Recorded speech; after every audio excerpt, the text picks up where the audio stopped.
Today is the beginning of the end and the start of a new beginning. Time has come to redefine yourself and let go of the demons in your head that have held you in captivity for so long. It's time to flip the page and prove them wrong. It's time for rebirth. Yeah, time's up to say goodbye to all the haters, doubters, and non-believers trying to bring you down. In the blink of an eye, you'll realize that there's so much more to the book than the page you were stuck on. Finally, you will feel free to live a life you love living instead of the life you think other people want you to live.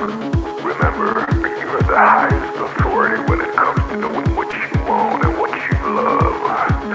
So stop trading yourself for the approval from others. Ladies and gentlemen, weirdos and geeks, please repeat after me. I don't give a fuck.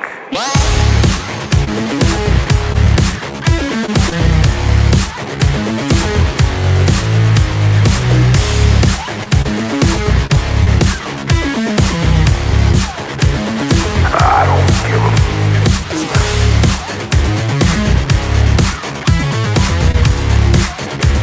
I don't give a fuck. I don't give a fuck.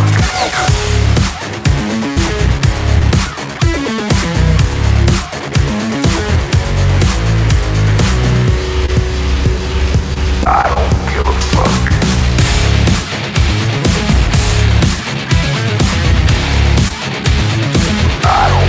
fuck.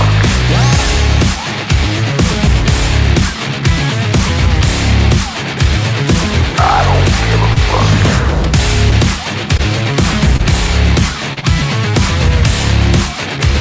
I don't give a fuck.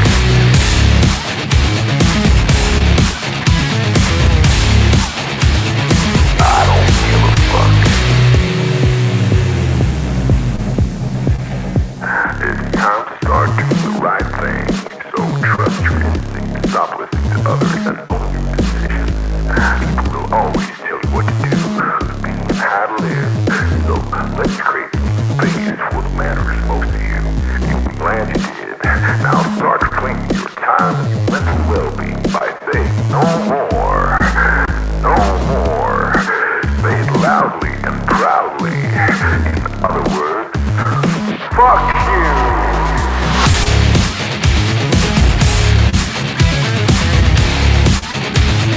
I don't give a fuck.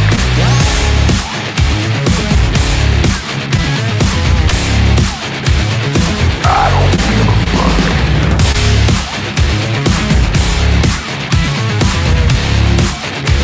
I don't give a fuck.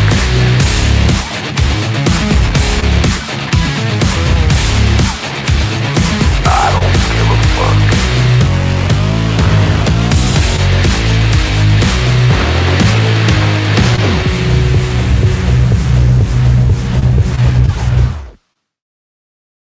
Target acquired. Eagle 1, first strike. You have permission to engage the target.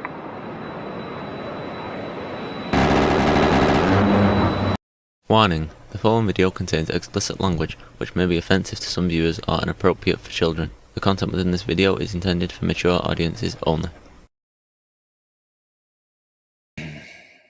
Well, here we are. We're back again. It is Monday. How is everybody? We doing all right? Pretty good? We'll see who's out there in the chat land. See what is up today. Looks like we've got a few people in here. Not very many. It is Monday. I'm sure people are sleeping off the weekend. But first in chat was Jeremiah Johnson. Once again, good to see you, sir. Good to see you. Kevin, Are We Not Minions came in. What's up, Kevin? Chairman of the board, Mr. Anson Knowles, has made it in. And yes, I am, in fact, that reliable. That's we got some good dad jokes going on here. Smoking Spaceman checked in. Eric Hart Oak, Emmett checked in. Grillipus shows up and shows out. And we get Chambers of Logic. What's up, Steel Man? How you doing today? It's is it Agrillipus's birthday? Well, happy birthday, big man. Good job making it around the earth yet one more time. Wow. Well, it was a good weekend. We actually had, I think it was a great weekend. We had an excellent show Saturday night. It was as close to perfect, I think, as a show as we could have had. I do think that the show needs to, we got to get the show to grow a little more, and it may be that it's a Friday night move. Probably won't move it to Friday night this week. We'll probably do that after I get back from Alaska, and we'll have some fun there. Yesterday I got out and got to do some shooting. It was great. Just wonderful. Had a lot of good times, a lot of good company, and just all around, just awesome. Very good. Highly recommend. I don't know, a lot of people don't think competition shooting is not for them, but we had a first timer out there yesterday. Guy had never even thought about competition shooting, but I guess he saw something somewhere and he showed up, and he just really wanted to watch. We're like, watch, hell, come on, man, we'll let you shoot. So he got to shoot the Jungle Run stage, which is a great stage if your match has one. It's a great stage to shoot because you're running through the woods shooting stuff. How much cooler is that? Can you get? And I actually loaned him. I loaned him all the gear. I always carry extra gear. I had a ton of gear, and so it was super easy for me to do that. And it was great. It was really good. It's really good. So with that said, I had a really great day. It was awesome. The best, I think the best part was loaning the gear to the guy. I mean, I hit a lot of really cool shots yesterday, which was awesome. But mostly, it was just being able to loan out gear to a fellow competitor or a potential competitor, and have him do well. I mean, he actually did really well. And a lot of it's just in setting your whoever you're loaning stuff to or whoever you're trying to help. A lot of it has to do with just setting them up for success, right? You've got to you can't give somebody a gun that's not sighted in or a rifle that doesn't work, or let them use their ammo that may not work with your gun, or any of that nonsense. You've really got to kind of settle down there and make it worthwhile. So at any rate, that's what I did. I helped the guy out, and it was a good time for everyone. He had a great time, especially. I think that overall, he was extremely happy. He got to do what he wanted to do, and it was awesome. What else? I forgot to change my name back the other night. That's fun. I should do that. Maybe I should do that. I don't know. We'll see. Let's do this now. Let's say Hostimus Maximus. That's awesome. That was a great night the other night with the debate. I think the topics were good. But it was good. Not really sure how everybody else's weekend went, but mine was awesome. What's up, Abe Dinkus? How are you? Good afternoon, Robert Whaley. Good to see you as well. Abe, you did very well the other night. That was really good. It was really cool.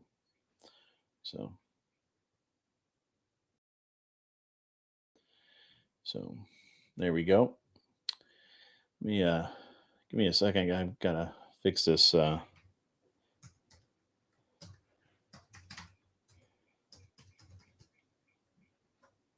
What in the hell did I do?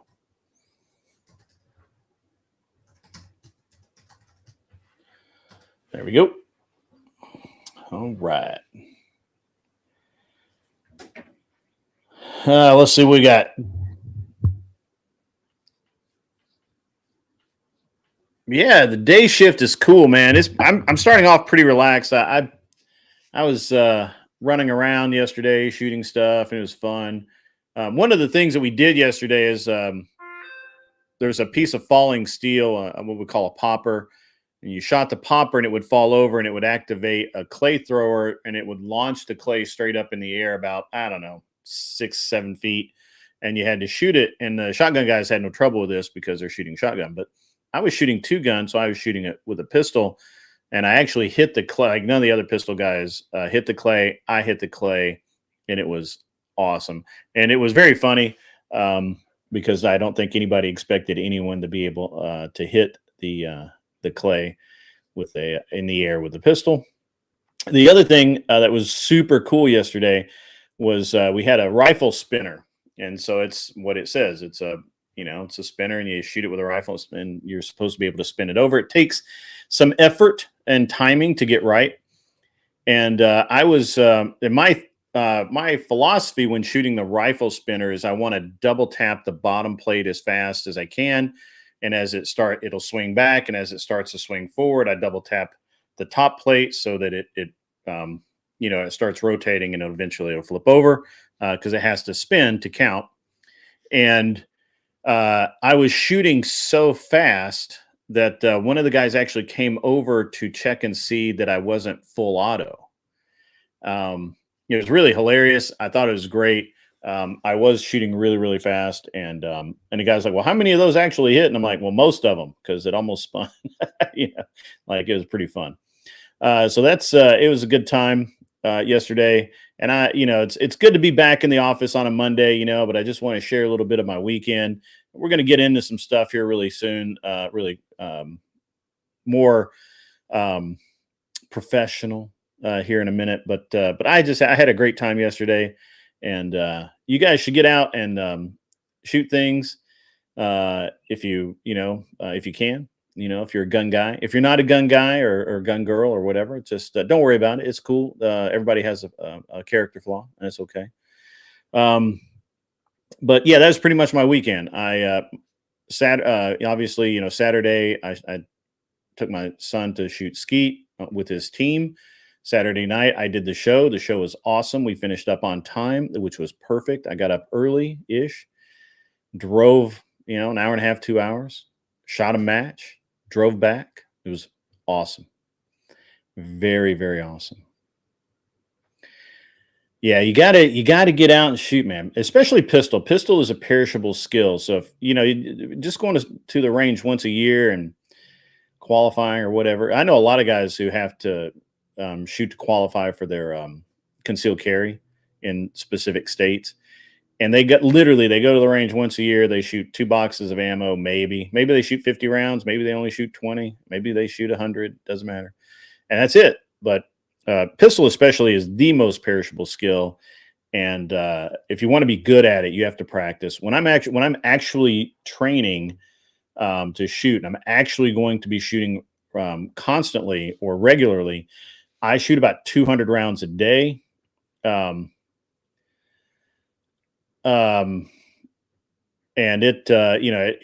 it really worked out for me. So if you can, and I'm not saying you have to go out and shoot 200 rounds a day 2 or 3 times a week to be good, but definitely go out once a week, put 50 rounds down range, it's $20. It's a great time. So because pistol is a very, very perishable skill. Rifle, yeah, no, anybody can do that.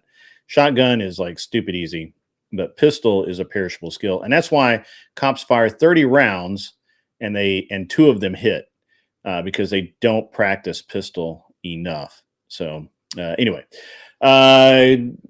chairman of the board says he had a nice private one-on-one video call with Lindsay Smith. Did you have to pay for that? Was that on her OnlyFans? I don't know.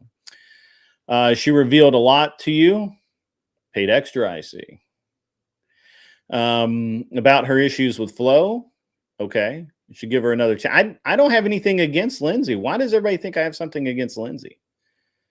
I absolutely do not have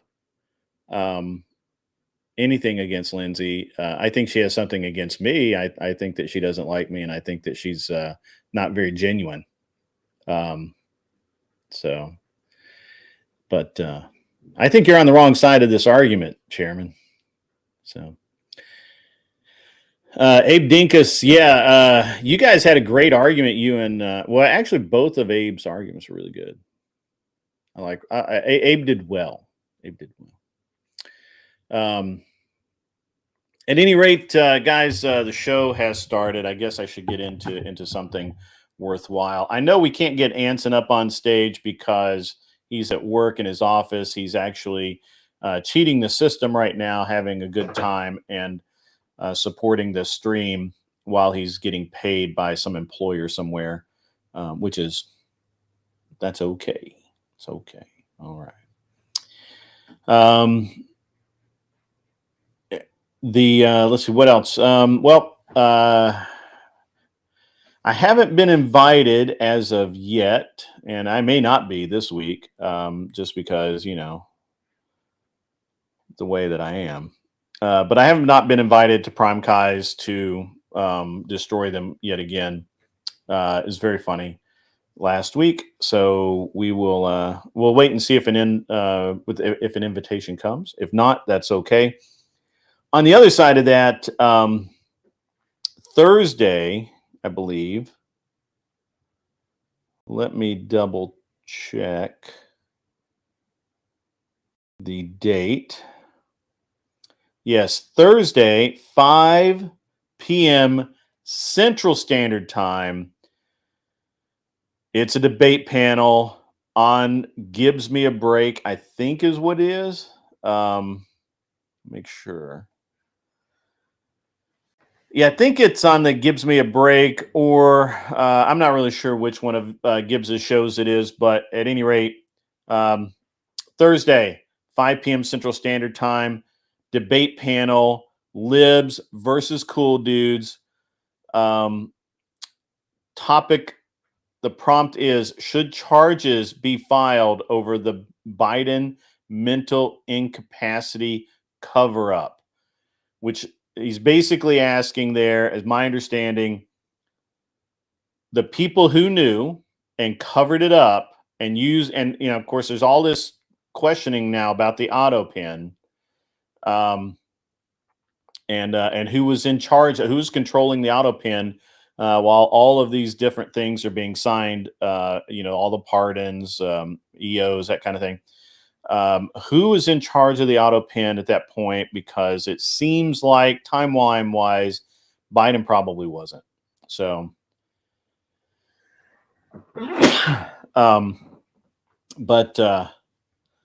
yeah.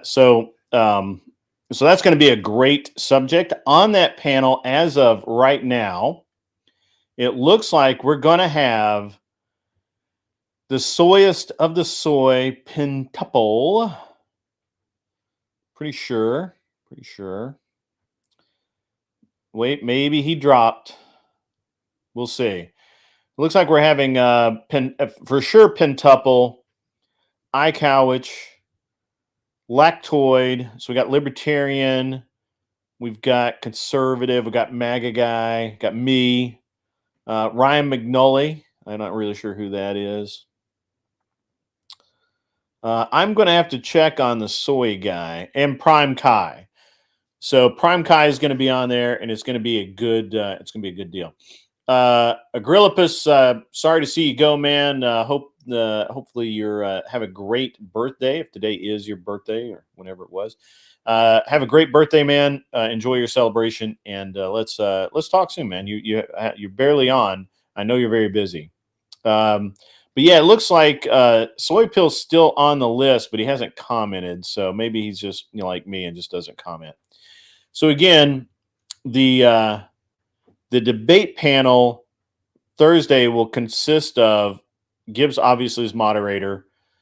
It'll be me, Pentuple, and Lactoid versus iCow, Ryan McNully, Ryan C. Mullally, whatever. I don't know how to say his fucking name. And then the Soy Pill. the soy pill has been tough lately. He's actually, he's got shit together. He's not rage quitting as much, so he seems very chill. So we'll have to prepare for that. Um,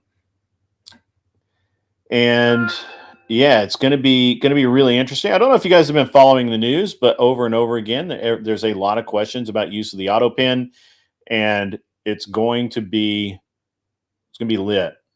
Um, Talking about the conversation in the chat, yeah, Abe, I think you did really well, and the I think the thing is, Abe, is that it's a question of being able to switch gears very rapidly from being on the attack to being still on the attack, but more um, it's just controlling that tonality and the speed of the argument. And it's a tough thing, man. You watch Andrew Wilson, and he's like a master of it. Um, so to some degree, Fabian Liberty is as well. So because he can calm right down and be like, listen, listen, listen, listen, whatever. And then the next thing, he's like raging at you because you're an idiot. So those guys are good to watch if you want to develop that skill. What else is going on in the world this week? Obviously, we've got Mod Monday tonight with Sarah. Sarah's gonna. I don't know who's on tonight. I'm trying to get a hold of the Millennial Mike guy to have him on.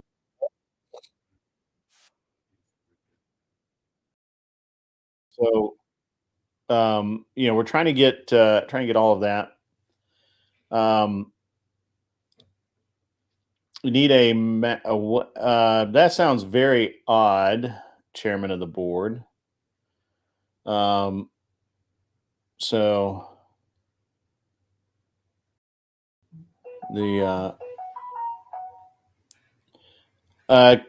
Calvin, I'm not really sure what you mean by that. I don't know what cover up you're talking about, since it was Biden's White House that literally prosecuted everyone. So that would be great to know. What's up, CloverTech? CloverTech, I'm sending you the link, my man. By the way, it's not that I have been remiss in putting the link out. It's just I totally fucking forgot about it. So let me throw that out in the mod chat first, so that those guys can, the mods can do their stuff, because they'll yell at me if I don't. And then we'll go find CloverTech. There he is, right there. We're gonna send him a link.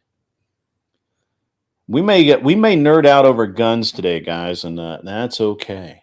It's okay. I'm curious about this, Calvin Collage. You're my local liberal guy. I'm very curious about what you think was the cover up. So help me out with that. I want to know. So yeah. Yep.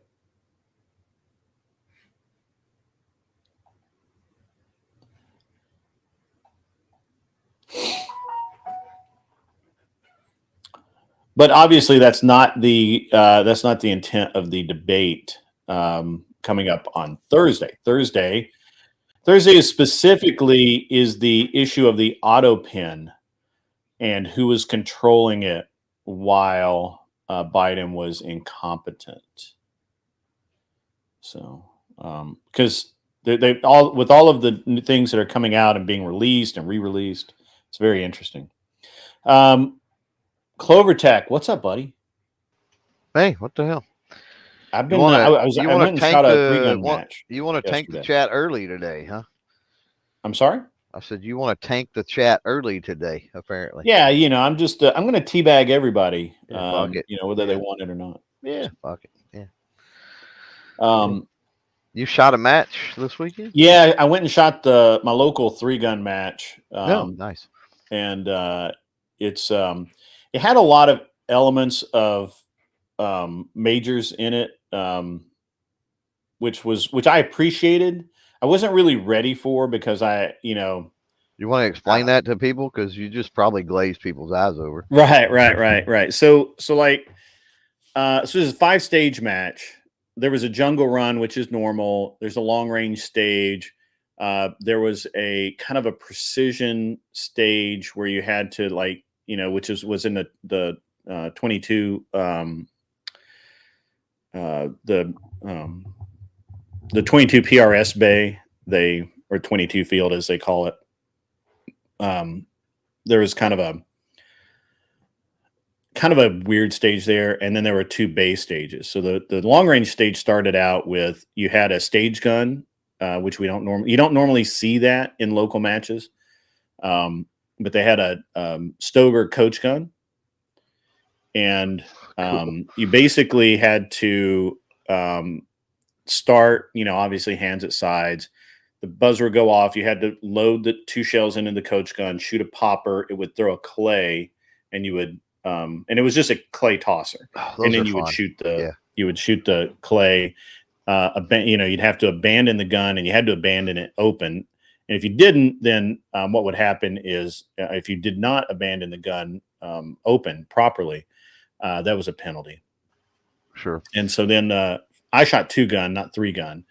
So the shotgun guy shot some steel, the pistol guy shot some pistol, and then you had to drop the mag and shoot a high value target, and then run forward, and then engage some paper and steel. And they had the no shoots in front of the steel ringers, so that you had to shoot through, a pretty narrow opening to hit the targets without getting a penalty.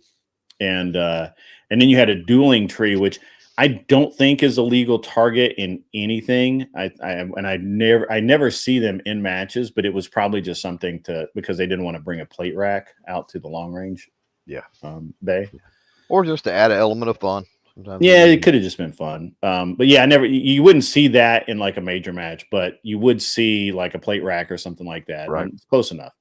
And then you had to shoot long range, 435 yards for the longest target. The closest target was 7 yards. And so it was a little more challenging. That was paper, right? Huh? No, throoms.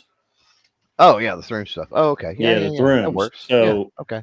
So these are like little 2-inch lollipops that are plastic that you can shoot through, and they just wiggle around. Self-healing. Yeah, like a self-healing. Yeah.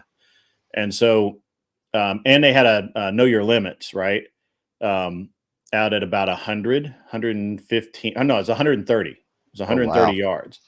So I screwed everybody, because what I did is first of all, I always go longest target first, because I dial for my longest target.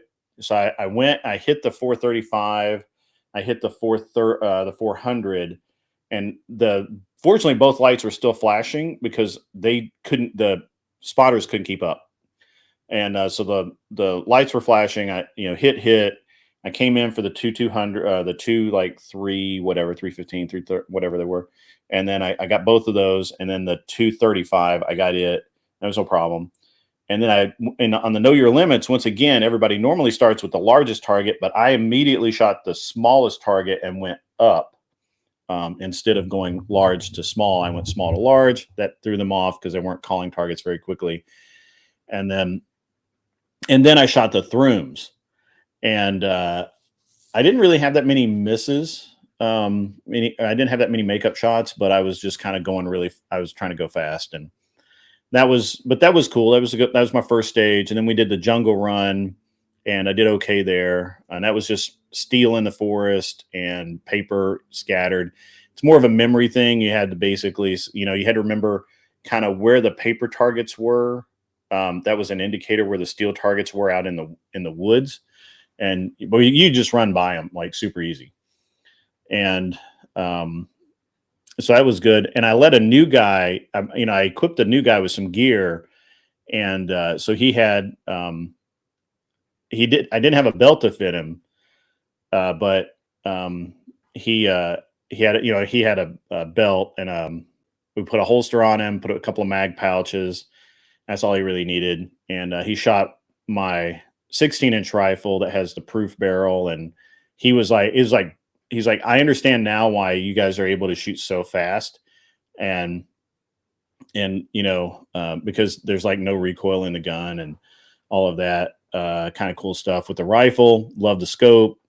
Then he went to pistol. I loaned him a Glock with like a really sick trigger, and it's just they're like no Glock parts in this Glock, and it just shot, and it has a Holosun 507C, so it's got the green circle dot reticle, and he loved that. He thought that was great.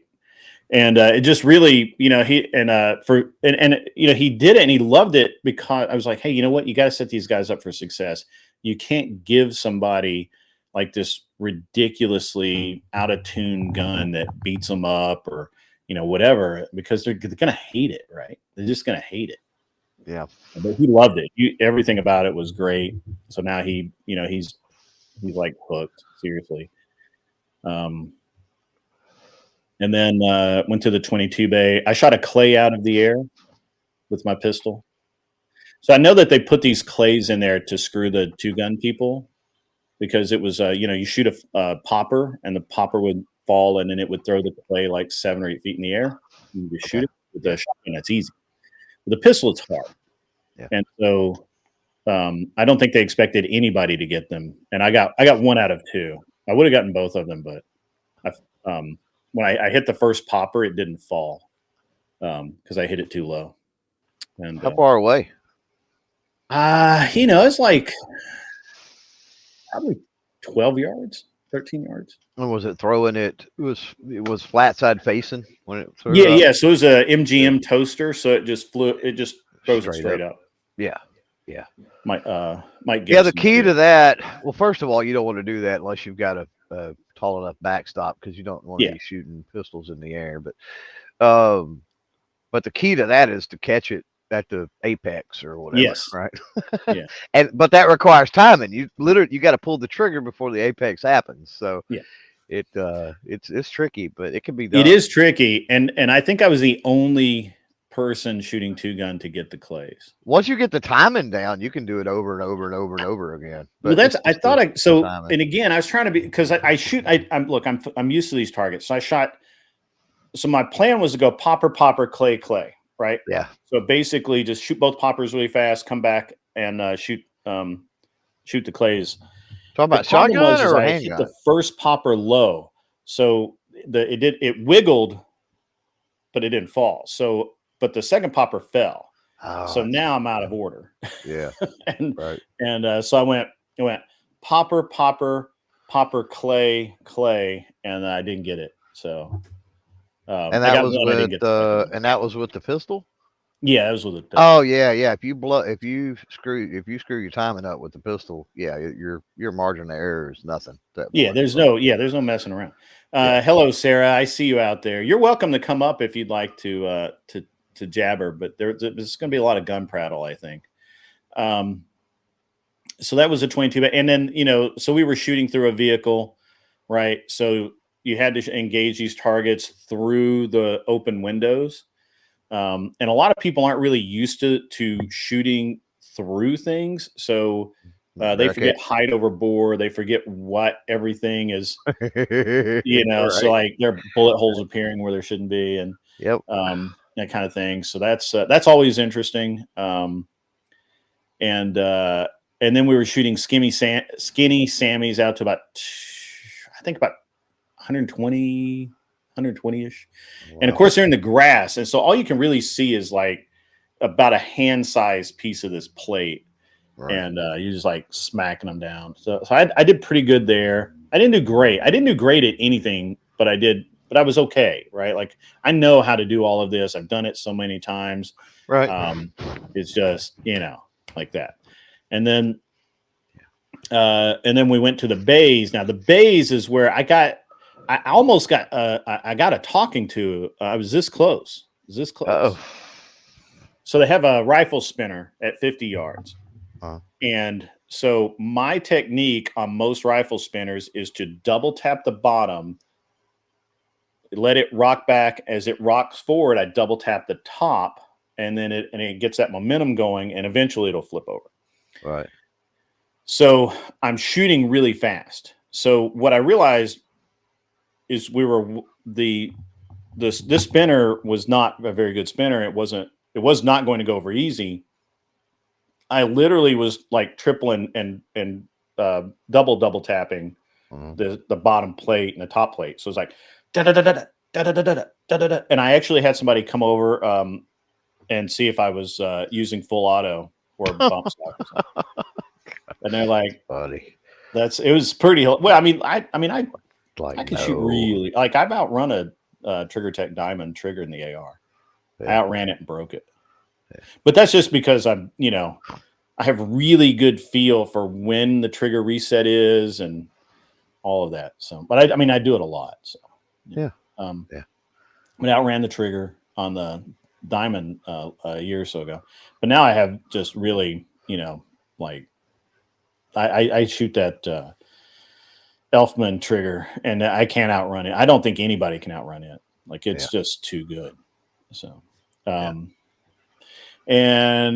so did that. And then we were in the 270 bay. 270 degree bay freaks people out because you're basically like, there's only like 8 feet that you can't, 360 degrees. There's only about 8 feet where the opening is, where you come in and out, that you can't shoot at. And it just freaks people out all the time. But I liked it. I had a good time. I left some targets, which I shouldn't have, but that's okay. Right. And, it was a good day. I miss doing it. I have to do it more. I have to get back into going back out to the matches. I miss the running. I miss the breathing. I just miss all of the elements, right? Like breath control, trying to keep your heart rate up when you're shooting. Like one of the biggest problems I had when I should have shot the skinny Sammies first on the third stage of the day. I should have shot those first because when you come in after sprinting, your heart rate's way up. And so if you can think of like a wavelength, right? So when your heart rate's low, it's like dum, dum, dum, dum, dum, dum. And that's fine if you can just wait between beats to shoot. But when you're like shooting really fast, you can actually watch your scope wobble. Yep. And so what I learned from a biathlete was that she would come in and she wanted her heart rate at basically its max. And so the heart rate's like this and your scope isn't really moving that much. And so I got the first 3 long range targets, but by that time my heart rate had started slowing down. And when I got to the Sammies, I was getting that scope wobble a little bit. Now this is technically I could have used a rest, but I was shooting mostly offhand all day. Kissy Cat, I owe you a dad joke. That's correct. I guess I'll impose this upon my fellow dad here, Clover Tank. Yeah. So there's there's 2 actually that are really stupid but really good dad jokes. So back in the olden days, there was a young man who was kind of lazy, and his dad wanted to teach him about how to make a deal, how to do business. And, he had followed his dad to market many times to sell animals or to trade. And his dad didn't feel like that he was paying any attention. So he's like, hey, son, I want you to take this duck into town. I want you to sell this duck, bring back the money. I want to see how much you get for this duck. I want to see how good you are at it. Son's like, heck yeah, man, I'll do it. So he grabs a duck, heads on down the road. So he's going across the field, over the river, and through the woods. And he comes out behind his farmhouse, and there's this girl there. She's kind of cute. And he says, well, hey, how are you? And she says, hey, how are you? I'm fine. Okay. That's a mighty fine duck you got there. He says, yes, ma'am, it is. You want to buy it? He says, well, no, I don't have any money, but I tell you what, we can go back in the barn back there and I'll fuck you for that duck. And he says, well, hell yeah. And so he goes back behind the barn and they do the thing. And afterwards, she's sitting there, sweat glistening off of her, and she's just all torn up. And she says, you know what? That was amazing. I tell you what, I'll I'll give you that duck back if you do that again. He's like, well, I can't lose there. So they have added another round. So then he puts a duck back in its little cage or carrier, whatever the hell it is, and he starts walking down the road. And he's and he's happy now. He's like lighthearted, happy, really not paying much attention to what he's doing. And this wagon goes rolling by, all the creaking and the horse's hooves, all that kind of stuff. And that duck just flies out of that carrier and gets run over. And the guy's like, oh, hell, I just ran over your duck. I'll tell you what, I give you $10. Kid's like, okay, cool. So then he heads home. As soon as he gets home, his dad's like, hey, son, how'd you do on that duck? I don't see a duck. Where's the duck? He's like, well, I think I did pretty good. He's like, okay, well, how'd that deal go? He's like, well, I tell you what, Dad, I got a fuck for a duck for a fuck, and $10 for a fucked up duck.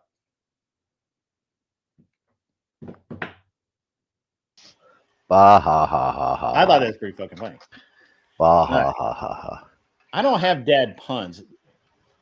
I don't have dad puns. I have dad jokes. I think she just means. I think that she just means.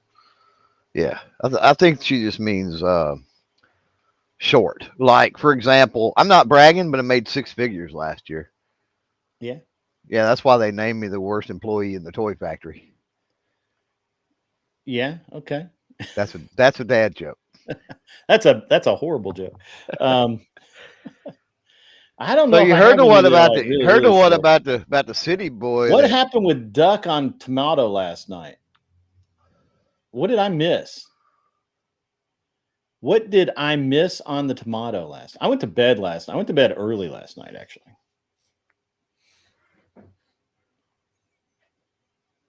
Well, you've heard the one about the city boy that goes into town to get the donkey and the rabbit and the chicken, right? Yes. Absolutely. That's where I thought you were going with that at first. Yeah, right. That's a great one. Should we tell it? That is a great one. Yeah, you want to tell it? Yeah, I can tell I'll tell it. So you tell it. Yeah. Granddad. So city boy decides he's going to start him a little farm, and so he goes into town. He goes to the livestock show there in town, and a bunch of country folks selling all kind of animals. And he's walking around. He's trying to decide. And so this guy there selling rabbits, and he says, "Hey, I'd like to get one of them rabbits." He goes, "Oh, you're going to start a farm?" He said, "Yeah, I'm going to start a farm. I think that'll be my first one." I said, "Okay." He said, "Well, let me tell you, us old timers," he said, "we don't call them rabbits. We call them Peters."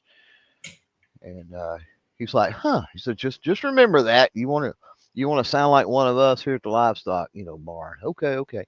So he buys a rabbit, and he's walking around looking at other stuff. Runs across some little baby chickens, there.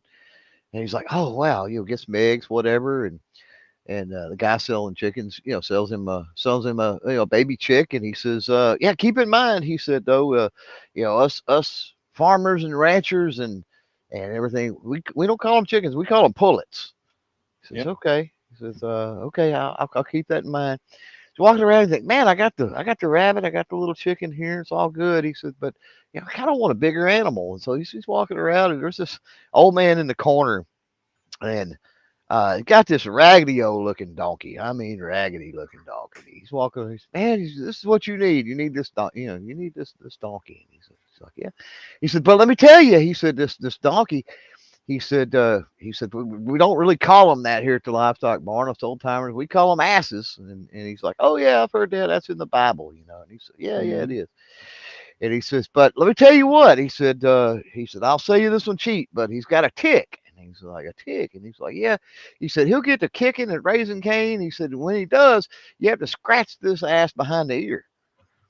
And the city boy said, "Huh, well, I probably handle that for the price." So he buys the donkey, and he's walking back home, and he's got his rabbit under one hand, his chicken under the other hand, and or the other arm, and he's dragging that donkey with a rope, and man, that donkey starts raising all kinds of hell and jumping around and being crazy. He's like, man, what am I going to do? And about that time, a nice young lady walks by him and he says, ma'am, excuse me for a minute. And she says, yes, sir. How can I help you? He says, would you mind holding my Peter and pull it while I scratch my ass? That one's funny every time. That one's funny every time. Would you hold my Peter and pull it while I scratch my ass? That's funny. That's great. That's just great. That's just awesome. It's bad joke day here on.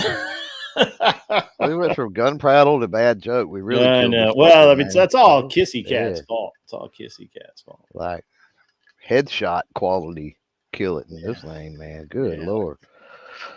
Yeah. So I got Kissy some. Kissy Go ahead. Cat sent $5 in. How did the hacker get away from the FBI? He ran somewhere. That's great. He did. He ran straight over there. He ran did. somewhere. Mhm. Yeah. That's true. That's a modern. So, do you hear about the? Did you hear? This country priest, he gets promoted. And has to go to the big city. I've never been to big city anymore. Before he had to take train to get there, so he gets off train, and he's a little country vicar, I guess what they call. Mhm. And he's walking. He gets off train. He's walking out of the station, and this kind of disreputable looking young lady says, "Hey, Father, you new in town?" He says, "Yeah." Blowjob $5. And he's like, I don't know what. And he's thinking to himself, I don't know what blowjob is, but I mean, I ain't got $5 either. So, bless you, sister. We'll just keep moving. So he walks through town. He gets a little thirsty. He stops at a little roadside stand, and there, standing there next to him, is this just beautiful young woman.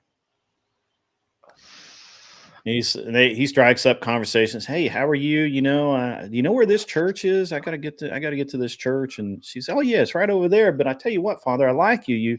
You're funny. You made me laugh. Tell you what, we'll go behind them bushes over there, and I'll give you a blowjob $5. And he's like, there's that word again. I don't know what the hell? I don't know what's going on here. So he says, no, ma'am, I don't have time for any kind of nonsense like that. I got to get on to the church now. I appreciate it. Bless you, sister. You have a good day. So then he finally makes it to the church, and he's sitting there and he's interviewing with the Mother Superior, and they're going over his new routine and how he's going to work in this environment. And he says, and finally she says, hey, is there anything you'd like to ask me? Is there anything, that, because I know you're from a small town, is there anything like that? And he says, yeah, there's one thing that's been bugging me all day. What is a blowjob? And she says, $5, just like downtown.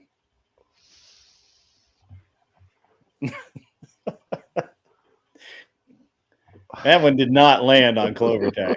No, you're fine. $5. Oh man, that's great. That's great. Yeah. Hey, did you hear about the midget that got the 6 foot tall girl pregnant? His friends put him up to it. Yeah. Somebody did, right?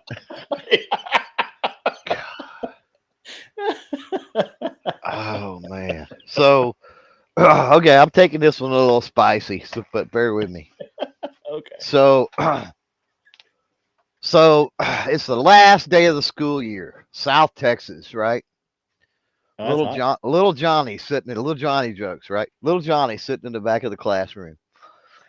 The teacher looks up at the clock. She says, wow. She said, we've only got about an hour left in this school year. She said, I'll tell you what. She said, we'll do a little bit of pop quiz here. And she said, I will throw out a question. And if you get it, you can grab your stuff and you can leave out early. Get an early jump on summer, right? And so she says, okay, first question, she says, who said, I only regret that I have one life to lose for my country? And a bunch of hands goes up. She calls on little Juan in the front of the class. Little Juan says, it was Nathan Hale. She said, that's correct. She said, get your stuff. We'll see you next year. Little Juan goes, and And she goes, okay. She said, next question. She said, who said, 7 years ago? And all the hands go up. She called on little Maria.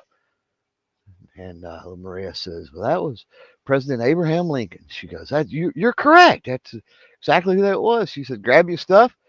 We'll see you next year. Little Johnny's mad. He's raised his hand every question. And this goes on and goes on and goes on. And he's had enough. And under his breath in the back of the class, little Johnny says, fuck all these Mexicans. And the teacher said, who said that? Little Johnny stands up. He says, Davy Crockett, Battle of the Alamo. See you next year. That's pretty good. That's a Texas joke. It is a Texas joke. That is, and it's pretty good. It can be a little spicy. Yeah. All right.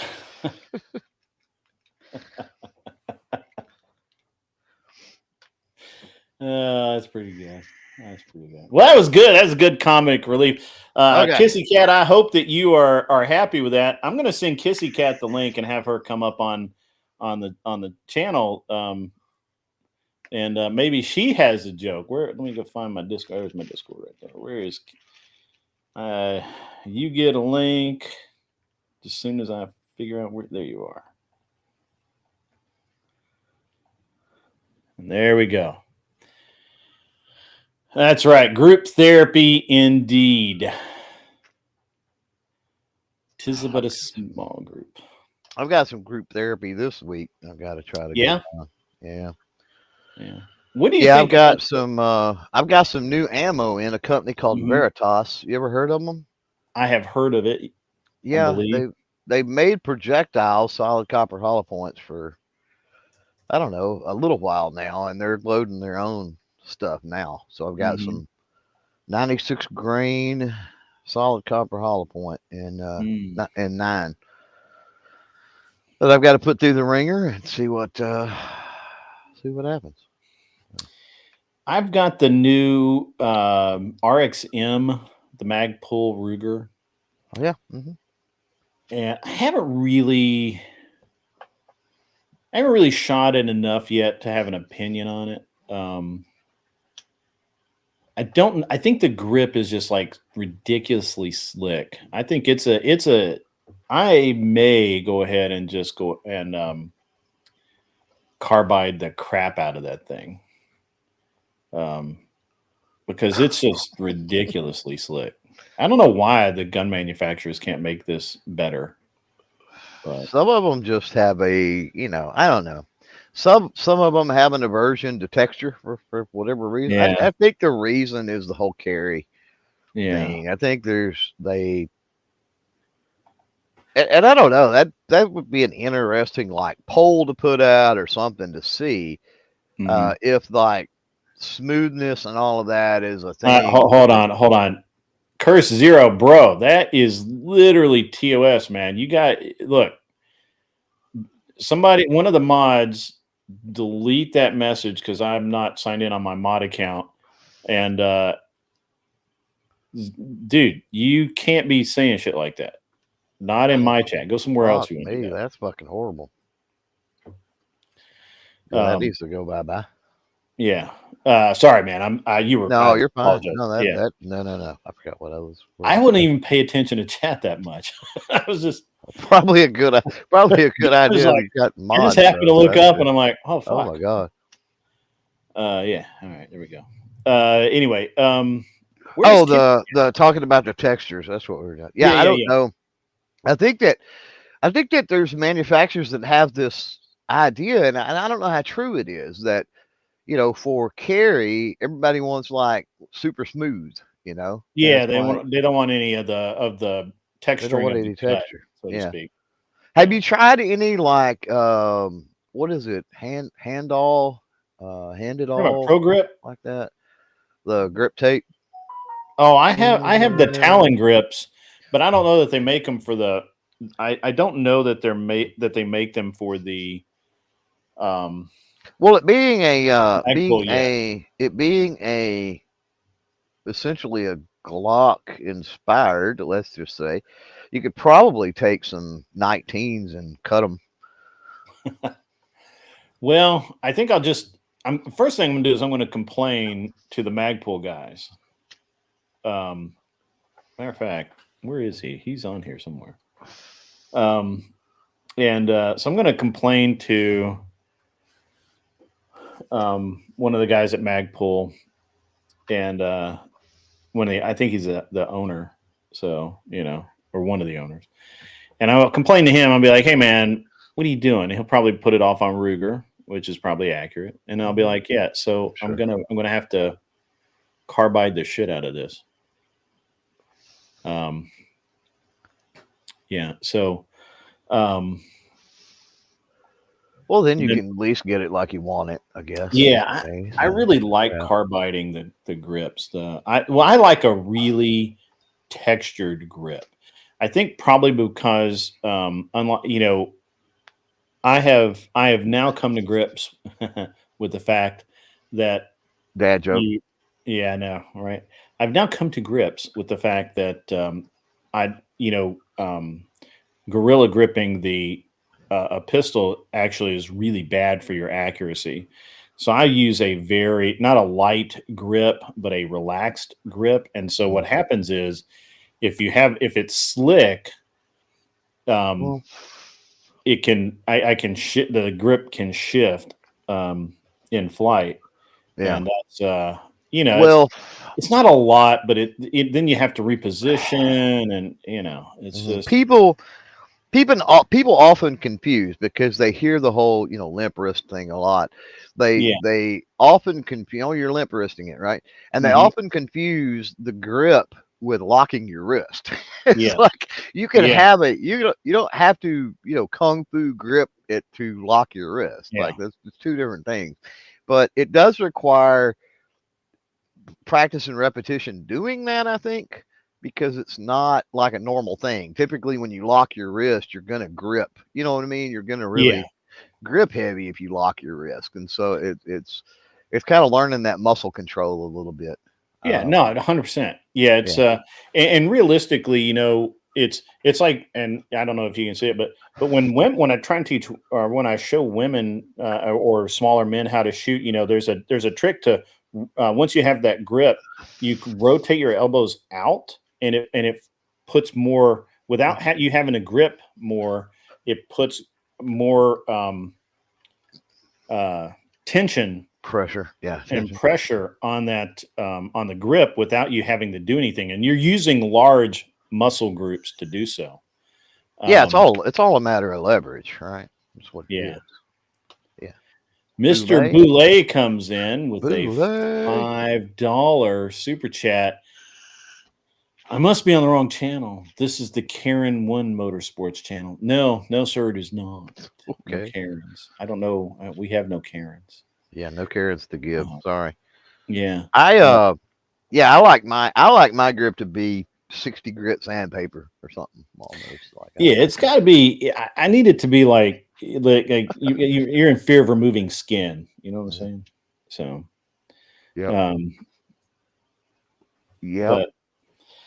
But I get picked on a lot. I wear shooting gloves a lot, and I get picked on for that quite a bit. I don't know why. To me, it's a preference thing, but I just always have. For me, especially with precision competition. First of all, it's lead exposure. If you shoot, a lot, thousands and thousands of rounds in a weekend, that can definitely help with lead exposure. But the other thing is with precision is pulse mitigation if you're wearing gloves.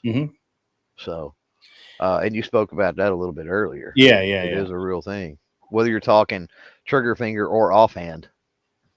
Yeah, 100%. Yeah, it is a very, very real thing. So yeah, absolutely. Pardon me. Why? Go ahead. Why that? Why? Well, I was going to say that's why, except for extremely long range, when you're dealing with either shorter range precision, typically some type of irons or target sights or better than magnified optics. It's because like you were talking about earlier, you magnify your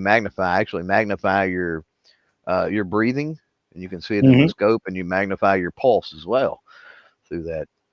And so that's going to throw you off and create more of a complication, whereas you don't really get that with any type of an iron or a target sight. Yeah, I used to get, when I was shooting a lot, I used to have to get my leg levels checked. I never had any real problem with them, but Well, I cast and reload and have since yeah, I was like a teenager. And like I'm not going to tell you that I've always got them checked, but I have for probably the last, with the regular, yearly whatever checkups. That's a thing that's been happened the last, I don't know, 20 years or so. Um, mhm. that's one thing that they do check, just because of what I have done in the past and continue to do. And I've never had an issue either, but I'm not stupid with it, you know. Mhm. I don't, I'll wash my hands. I typically, if you're talking about casting, I'm typically wearing, obviously with casting, I'm typically wearing some welding gloves or something like that, because you're dealing Right. with hot lids and hot pots and shit like that. So, but when you're reloading or stuff like that, I mean, a lot of times if you're talking about reloading with the cast lead, I'm Mhm. wearing some type of nitrile gloves, or and then when you're casting too, getting back into that, I've got a fan. It's all outdoors, and then on top of that, I got a fan that sits in front of my pot that exhausts, so it's pulling. You know what I Mhm. mean? Yeah. Pulling it all away. So just be smart, and it's like, and if you think about it, I mean, think about the old days of smelting, blacksmithing, just all of the different things that people Yeah. did. And like you never heard of anybody back in the 30s or 50s or whatever it was, like Yeah. died from lead poisoning because I mean, come on. So just do it smart and you're good to go. That's the whole thing. I freak people out when they talk about de-leading barrels, and they're like, "What's the best thing to delete a barrel?" And I'm like, "Mercury." And they're like, "What the fuck?" And I'm like, if you can get some mercury, and if you know how to handle it and deal with it, like that is 100% the best way to get rid of. You talk about stripping the lead out of a barrel. Holy shit. Uh, it'll do it and do it quick. Yeah, it's an interesting thing. I never really had any, so I never really have shot like a lot of pure lead bullets. Now when I was in college I did, because they were cheap and I could buy a bag of like 500 for nothing, you know. Mhm. Yeah. And I was shooting those out of like a 357 revolver and 9mm Yeah. pistols and things like that. Mhm. So but since then everything I do is jacketed. And Right. I even got away from using the plated bullets where they're the lead base and Yeah. Copper wash or whatever, yeah. or I've even plated. got away from using those. And mostly I do either, a matter of fact, I don't use I use FMJs like so much. And since they've taken lead out of the primers, and the mercury fulminate out of primers, um, I mean, Yeah. it's fine. Yeah. It's only gotten safer. Yeah. Yeah. So it's but it's man, I don't know. I think it's very interesting now that I think it's very interesting now where we're at with how healthy we can be and how healthy we aren't. True. You know what I mean? Like Yeah. we've taken, all right, so let's look at this. We've taken Got lead so out of many your, things, dude. We got so many things though that are so nefarious. I mean, well, we're lied to a lot, I'm not right? a I'm not a die-hard like rah rah RFK fan, right? But and Mhm. he's loony on a lot of shit. Let's be honest. But he's got a good point when it comes to, like, why does fucking Fruit Loops in Canada have a totally different ingredient list than the Fruit Loops in the United States, right? Like, Mhm. why? And that's, Yeah. or you look at McDonald's fries in other countries versus the McDonald's fries here, right? Yeah. And just shit like that. And I agree, it doesn't make any sense. Like, it's like, why? It's got to be, it's profit motivated, I got to think. But at the cost of the Yeah, health of all of yeah. us. But what do you do? Well, I mean, it's an interesting thing, right? Because I have, and I've thought about this. I haven't thought about this like a lot, but I think about this fairly often. In that I don't really eat anything that is like horrible, but I know people that eat basically like super processed garbage that's supposed Or to be like or really healthy fast for them. food or fast food all the time. Yeah, but I mean, it's stuff that's supposed to be healthy for them, and yet they're never healthy. Like Oh they're yeah, just not. I get what you're saying. So they're not, yeah, people that seemingly try, but it doesn't do any good. Yeah, I mean, these guys are eating organic, whole earth, Well, whatever, the and whole look at the old adage, right? Of the jogger that drops dead at 40, Jim or Fix, whatever. Like that's Jim a thing, Fix, yeah, right? Jim Fix Like did that. that Yeah, is a thing that people look at and they go, "Holy crap, that dude like worked out and did this and did that." yeah, And he, made a jogging video. Dennis Leary talks about that. I guarantee you that Flow State is in fact eating fruity pebbles right this nice. moment. I promise you that's he's not even lying about that. I mean, he eats the all of that stuff on camera all the time. The optimal form of fruity pebbles is to make Rice Krispie treats with them. But Yeah, I just really feel like, yeah, I don't know. I don't know what it is. Like, and I remember how healthy I was when I was a kid, and I didn't eat particularly good food, man. We had Twinkies, bro. Like hell maybe yeah, once we a did. week, but Yeah. Uh-huh.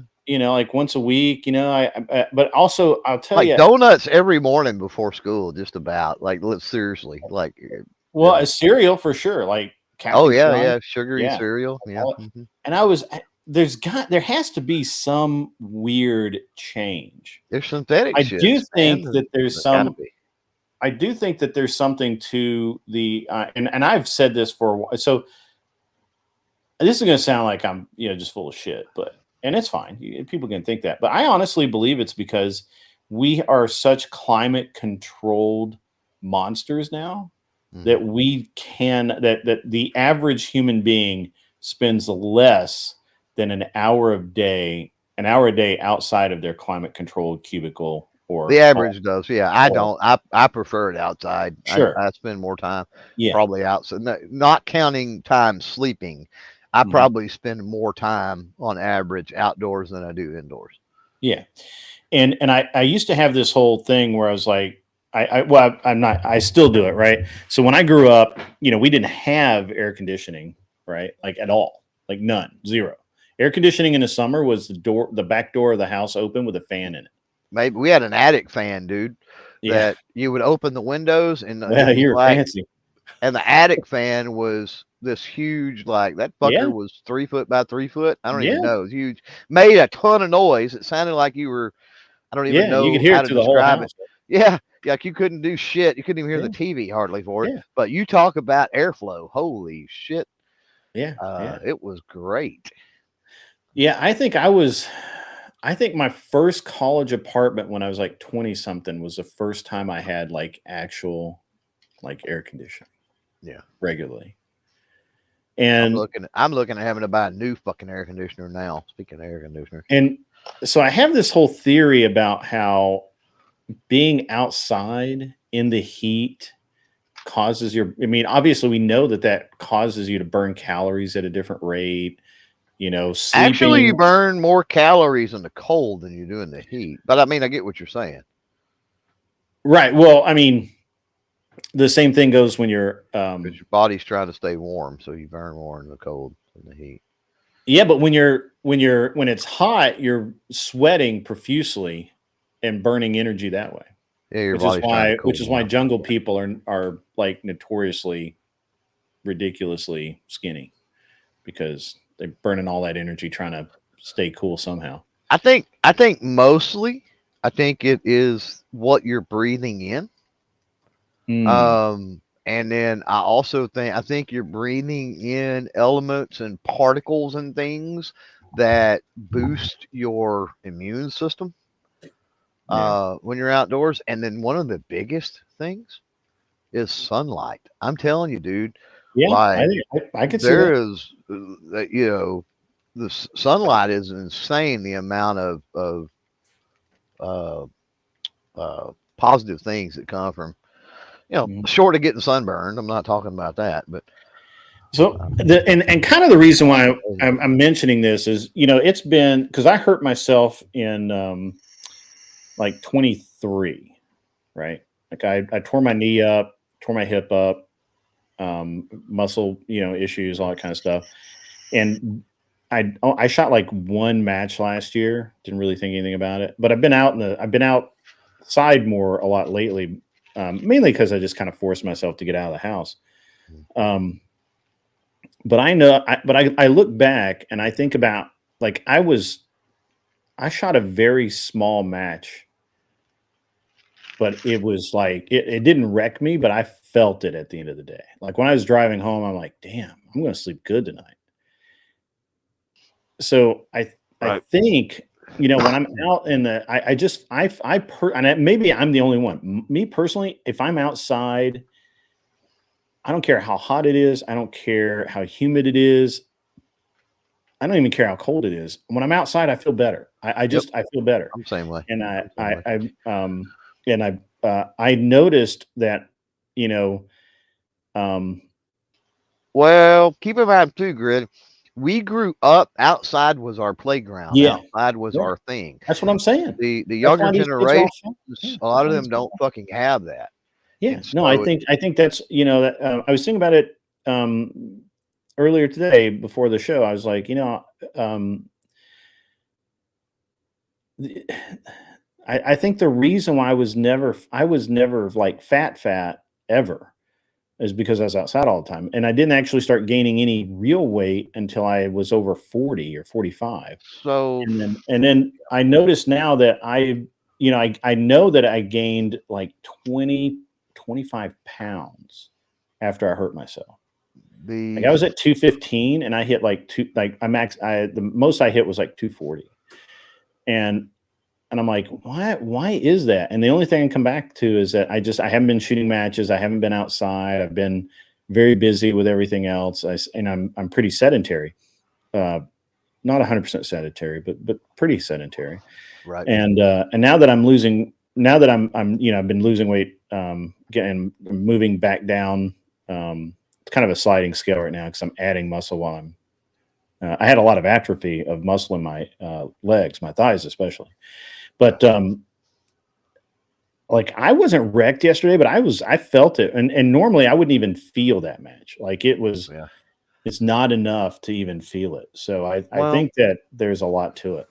yeah, but it's I'm not saying it's the answer. I'm you just feel saying that. bad, but that was a situation. It sounds to me like anyway. It's kind of similar to when I've been back in the gym for a while now, and you get done with that, and you You almost feel killed bad. yourself getting back in the gym. So let's. No, no, well, no. I mean, I'm good now. I'm good now. I've been back into the gym for I don't know a couple of months now, probably or 3. I don't know something like that, and it's going good. But what I was saying is, it's one of those things where you feel bad, but in a good way.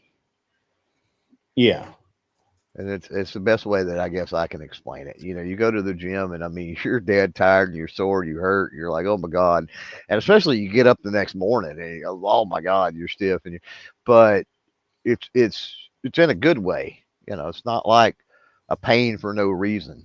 At least you Yeah. know why you feel that way, and over time it tends to get a little bit less and less, I suppose. But Yeah. No, yeah, obviously. growing Yeah. up, growing up there were the boys that were just big old boys, right? Hmm. Not what I would consider fat. Hmm. And then, but the interesting thing was growing up, kind of what along the lines of what you were talking about. Um, the kids that I knew that were any kind of fat, it was baby fat. And it was interesting because somewhere in late junior high, really early high school, like they would come back to school after the summer Hmm. and look totally fucking different. I mean, they'd done lost all of the baby fat, like Yeah. literally over a summer, right?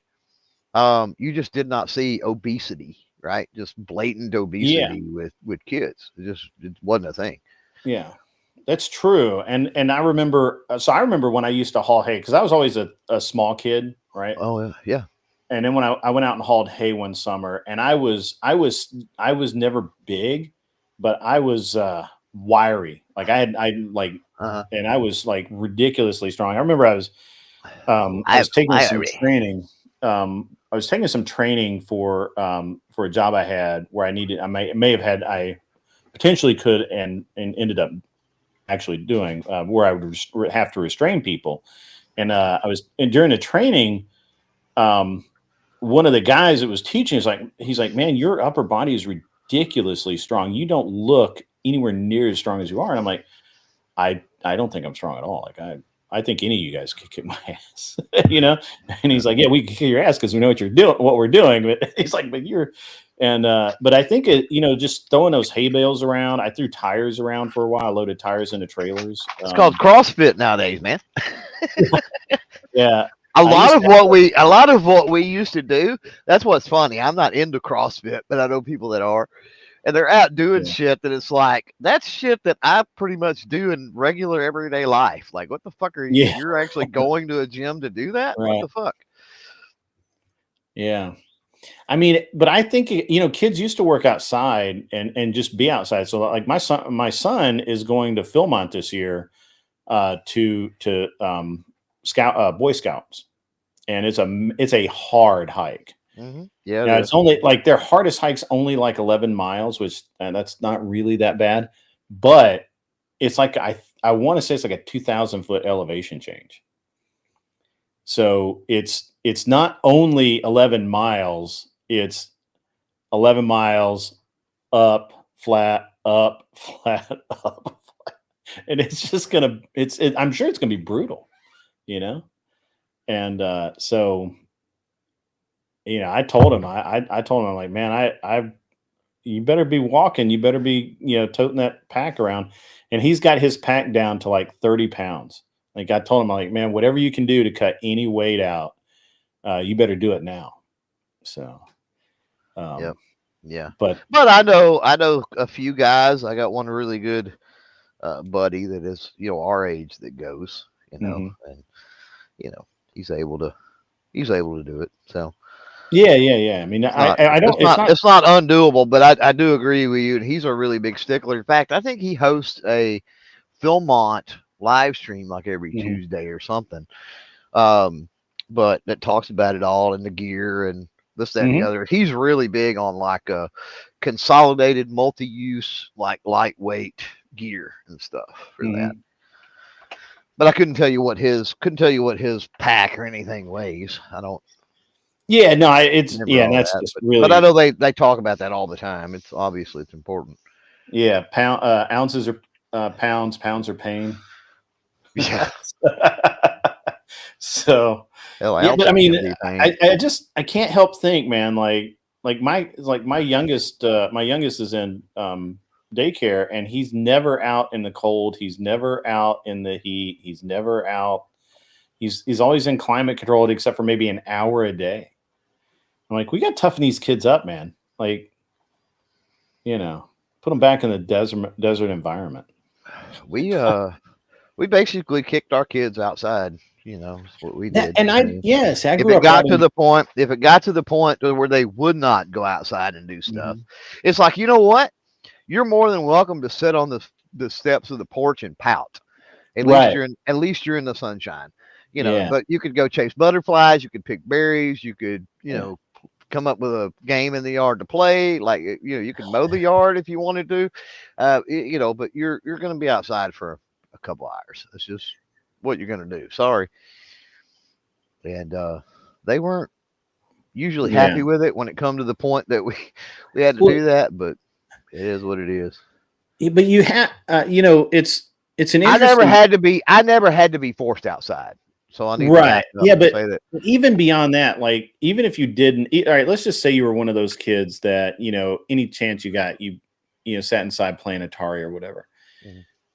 When it was summertime and your dad needed you to go, haul hay or fix a fence or I don't know what your dad did, but maybe your dad was a roofer or a carpenter or whatever. A lot of people worked outside. Yeah. I mean, so the two kids down the street from me, their dad owned a roofing company, and they That's were brutal in the summer, dude. dude Oh my God, there's no every worse place to be than on summer. a roof. Every summer they Yeah. were out, and and I agree with Ghost 1978. It's like he did a I guess a summer of roofing. Those guys would go from like chubby in the winter to ripped, and I mean ripped by the end of summer. Yeah. And it's just interesting, like kids these days don't go to friends' houses. They just jump online and they don't, the whole don't come back until the street lights come on mentality. Do you have any idea? I often wonder how many miles a day I actually rode my bike, Oh, there's no telling, dude. and so it and I used to run 5 miles drop of a hat. Like it wasn't anything to run 5 miles. I walked everywhere. Didn't even think about I mean, I didn't think about I will do this or whatever. Oh, And I can now, walk. I can still do that. I can walk yeah, forever. It's just a matter of having the time to do it. Like it yeah. does. I can My walk kids, nonstop. man. If we walk, if we were to walk from here to the service station, which is down the it's 3 blocks, probably 4 blocks, they'd be crying. Well, maybe not, but they'd be whining about why didn't we take the car for sure. It's crazy. It's Yeah. crazy. Yeah. Now my son does walk the dog like every Well, day, twice a day or whatever. So that's here's one of the things with me. I will say this with me and walking. mm, I am not good at like. My wife can do it, but I can't. Like she we'll go to the gym and she'll like walk on a treadmill or something like that. yeah. And like I can walk down the highway, I can walk through the woods, I can but like Do you man, trip on? Do you walking trip on on a the? Do you stumble and kind of trip on the treadmill? I absolutely stumble. It's like I it's I I difficult. kind of do too, and I'm It's getting used to it. difficult. But It's it's difficult for like, me to walk on the. It's not like regular walking. yeah, It's. yeah. It's And just here's the other thing that you hit on one of my points. This is not like regular walking. Like physically, the motions are not the same. yeah, But the second part of that is the scenery or like the point to it yeah, is like it's fucking pointless. You're in one spot. Like at least if I'm out walking around and I'm climbing hmm hills and I'm doing this and I'm doing that, like there's scenery and there's stuff to look at and there's yeah. you know what I mean? And so yeah, that type of thing annoys me. I mean, it's necessary sometimes, but it still annoys me. I think it's just an interesting thing, right? So like I have a whatever that stupid thing is, the Peloton bike, and it has Uh-huh. the screen, and you can sit there and bike on it and kind of feel like that you're going somewhere, but I still hate it. Yeah, I'd rather just go ride the bike. yeah. They got And running machine or treadmills that are that way too. yeah, so That have your I go to scenery the and gym. I go to the gym in the mornings. Like I drop my kid off.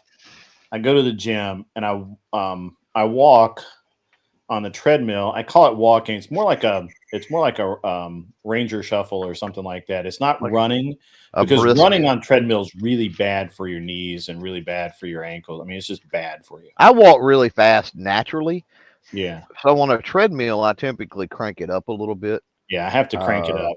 and walk pretty fast. It's pretty brisk. Yeah, Yeah, I have to crank. I have to crank it up quite a bit, and um, 3 miles an hour or so at least.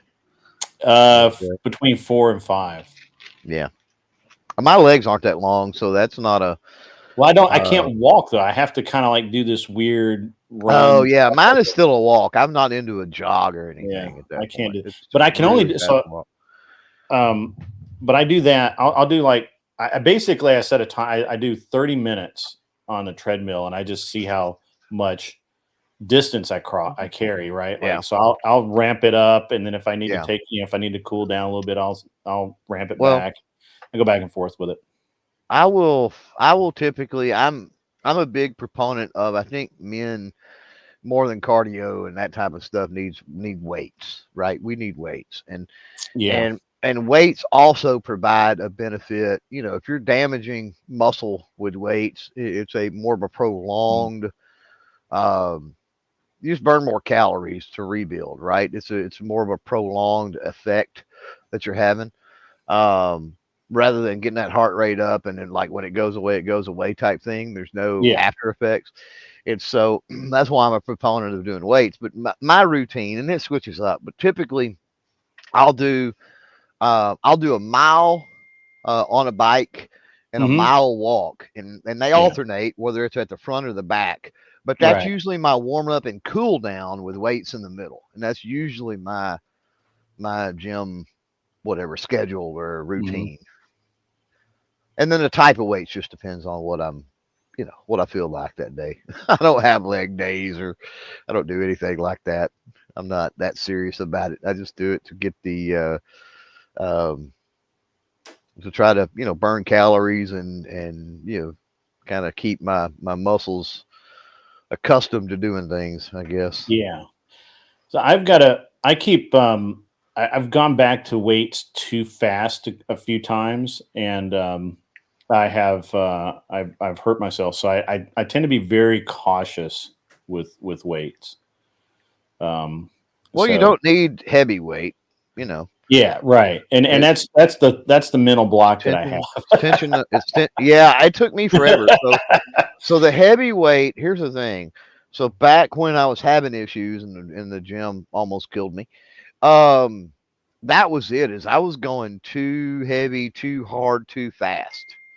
Mhm. And so one of the things I had to learn was, okay, let's back off of the weight and let's slow it down, Sure. because when you're dealing with weights, it's tension over time, right? That's it. As long as you've got muscle tension, Hmm. and it's you can make up the weight with time, right? So if you go a little less weight, then just slow your reps and your motions and your routines down, where you're keeping that lighter weight on your muscles for a longer period of time, and Hmm. you'll be fine. Yeah, I just tend to go too hard, too Hmm. fast, Well, especially on my that's me. Otherwise, it's pointless, right? yeah, and well, I don't know. I feel like I should be where I'm at all the time. And so I literally like I remember the biggest problem I have typically is with my triceps, because I will just like biceps, just whatever, curls, whatever, that's Your fine. triceps are grandma flab, bat wing Dude, area, right? I Is that what literally it is? Is that triceps? It's underneath yeah, the back, right right? here. Yeah, the flabby. Yeah. And I literally will just burn those things out. Like I just do too much weight, too many reps, and I'll leave the gym and I feel good. And I get home and they start tightening up, and I'm like, oh, this is a mistake.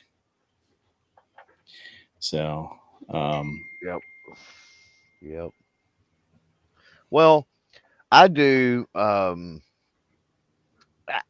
I've got to where I get a lot of issues with my shoulders, yeah, and so a lot of what I'll do that's why I to do try that. I to do, yeah, help with upper back strength and shoulders. yeah, It's kind of where I'll work mostly. yeah, Um, and I've gotten to where I sling a lot of arrows here in the yard, and that helps too. Believe it or not. I mean, if you're yeah, able to do that, hmm, I understand people have joint issues, like they're not like me where it's just like weak, sore type nagging pain. They have hmm, legit medical issues and can't sling arrows with a bow. But yeah, for upper back and shoulders and stuff, like getting out in the yard with a bow and arrow can be one of the yeah. most My beneficial things. And you're outdoors, so we I'm go back feeling to that. pretty good. I'm feeling pretty good about and my shoulders have been strong ever since I tore up both of them, like back to back. Um, but I had frozen shoulder in my left arm so Hmm. bad that I could barely raise it above. I actually couldn't raise it at all, really. And Yeah. so ever since I tore those up, I've been really good to not on my shoulders, but my lower back is actually starting to. I have issues with how much strength I have in the lower back, so I've been doing back exercises actually. So Yeah, Hound out there talking about archery's really good Mhm. start for kiddos and stuff. Yeah, people don't realize the a lot of the benefits, and we would always in the shooting sports club, we archery was always a gateway for us because it was perceived to be safer than the guns. But one of the cool things, especially if were dealing with little kids, one of the things archery really helped with that was to build that shoulder and arm and back strength, and Yeah. then allow them to hold the guns up better and steadier and all of that too. Mhm. Yeah, Um, absolutely. so yeah, 100% a proponent of getting out and slinging arrows for sure. Yeah. Yeah, it's going to be interesting going forward to see. Um, the one thing I do know is that um, when I'm outside and I'm moving around all day, my energy level is always higher, Oh yeah. and it's very interesting to me that so many people just. Um, I think it's just interesting to me how we got to where we are right now with all of this stuff. It's just crazy. Well, Um, we but have so many modern conveniences, and yeah, well, even when think you about it, and even from a was it an unconscious, maybe that subconscious, whatever Hmm. perspective. So think about it for a second, right? We have this modern convenience in our hands right now. I'm holding mine here is a little brick that contains all the information in the fucking world, right? Sure. Name somebody's phone number that you remembered, one of the thousands of phone numbers you remember growing up, right? Oh, I Do still you remember a even lot. do Yeah, you no, even try? And I'm speaking in the general, right? I'm yeah. just it's whatever, but um, like, do you even when you put somebody's number in your phone, do you even try to remember that number now? Do you even like we take everything we've got, even the old heads like us, we take shit like that for granted, and we don't even Mr. try. Boulay, Mr. Boulay is being funny. 8675309. This is true. Yeah, Jenny. That's right. So it's interesting because I grew up in that period of time. I actually do tend to remember phone numbers, and a lot of times now, just because it's quicker, I will remember the area code in the first two or three, so that when I go through, I don't even a lot of times I don't even save people's contacts in my phone because it's just easier for me just to remember. Oh yeah, it's 562 78 whatever, and then my phone brings it up automatically. Yeah. So, but yeah, I actually do Yep. remember that.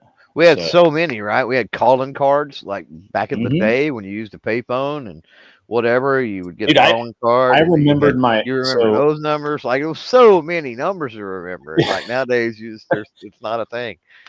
so the way Tennessee does its driver's license, once you're assigned a number, that's your number, like period. Yeah, And same so here. I moved, right? I moved to Colorado. I was in Colorado for over 10 years, and I came back to Tennessee to get my Tennessee driver's license. And they're like, um, "Do you remember your number?" And I'm like, "Yeah." And I rattled it off. Mhm. And they're like, "That's pretty impressive." I'm like, "Yeah, I will never forget my driver's license number." Right? Uh-huh. So, Some people don't know it, and some people don't know their social security number. And some yeah, I, like I understand, and I'm glad we went that direction with it because there are certain numbers that you need to fucking know and you need to remember. Like, yeah. I get it with modern technology, you don't have to. Speaking a lot to younger crowds that are not used to having to do that. But man, I remember Nintendo fucking codes. Like, there's Mhm. so much shit, and I forgot them now. Obviously, I don't remember, but holy shit at all the different Well, you had to remember Nintendo the kill codes codes, and right? Like things. the up, down, back, back, up, down, back. Well, that or I was talking more like the saved game code where you could, you go to pick up and we wrote that shit down, but after you entered it so many times, you just remembered it. But that's what I'm saying now. I don't know even if I wrote something down multiple times a day every day now, I don't know that I would fucking remember it. And that's what I was getting at, is what technology has made us soft, like whether we want to be soft or not. I feel like this was aimed at Flow State. I think he left the chat. Sorry. It's funny.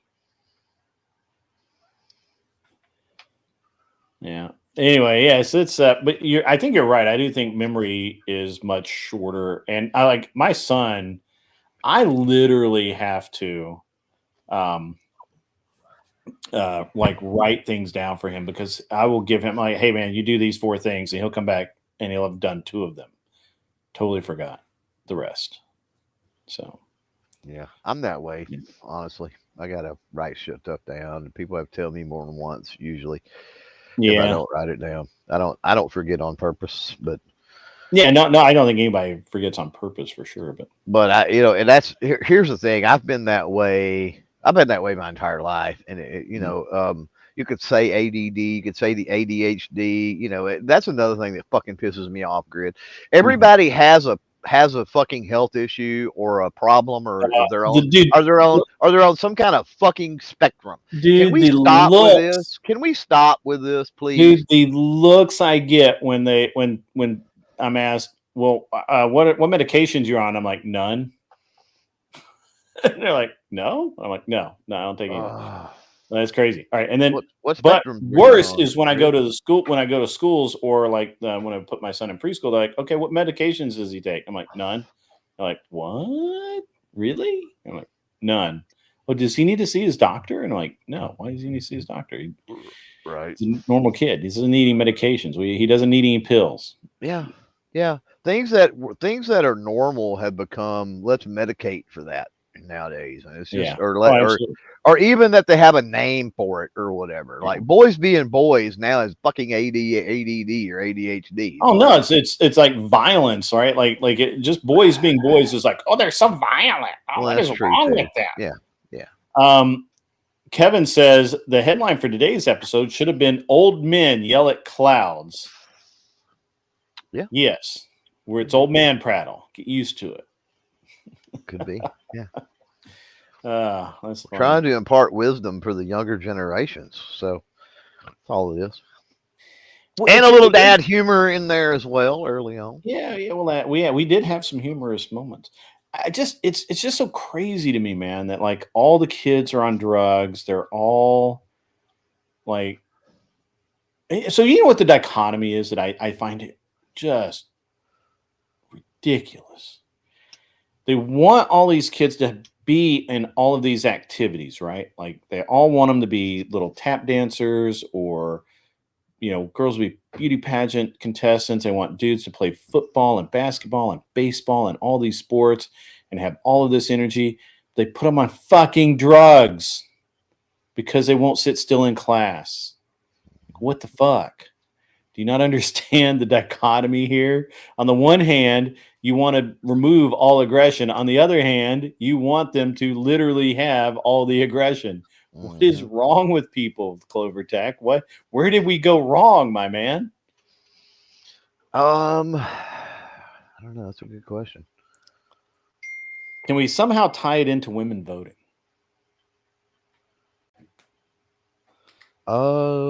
Probably. We could probably make that leap somehow. I'm sure we can do it. Well, the more women that vote, the more influence that is given when it comes to babying the children, protecting the children. Oh, that's the whole mentality of, oh, not my child, right? It's not just a NIMBY. It's not my child. Yeah. As well. Yeah. Yeah. Yeah, you're right. And that's been a thing like forever. Like, my child doesn't do any wrong. Okay, whatever. Yeah. Well, that's true.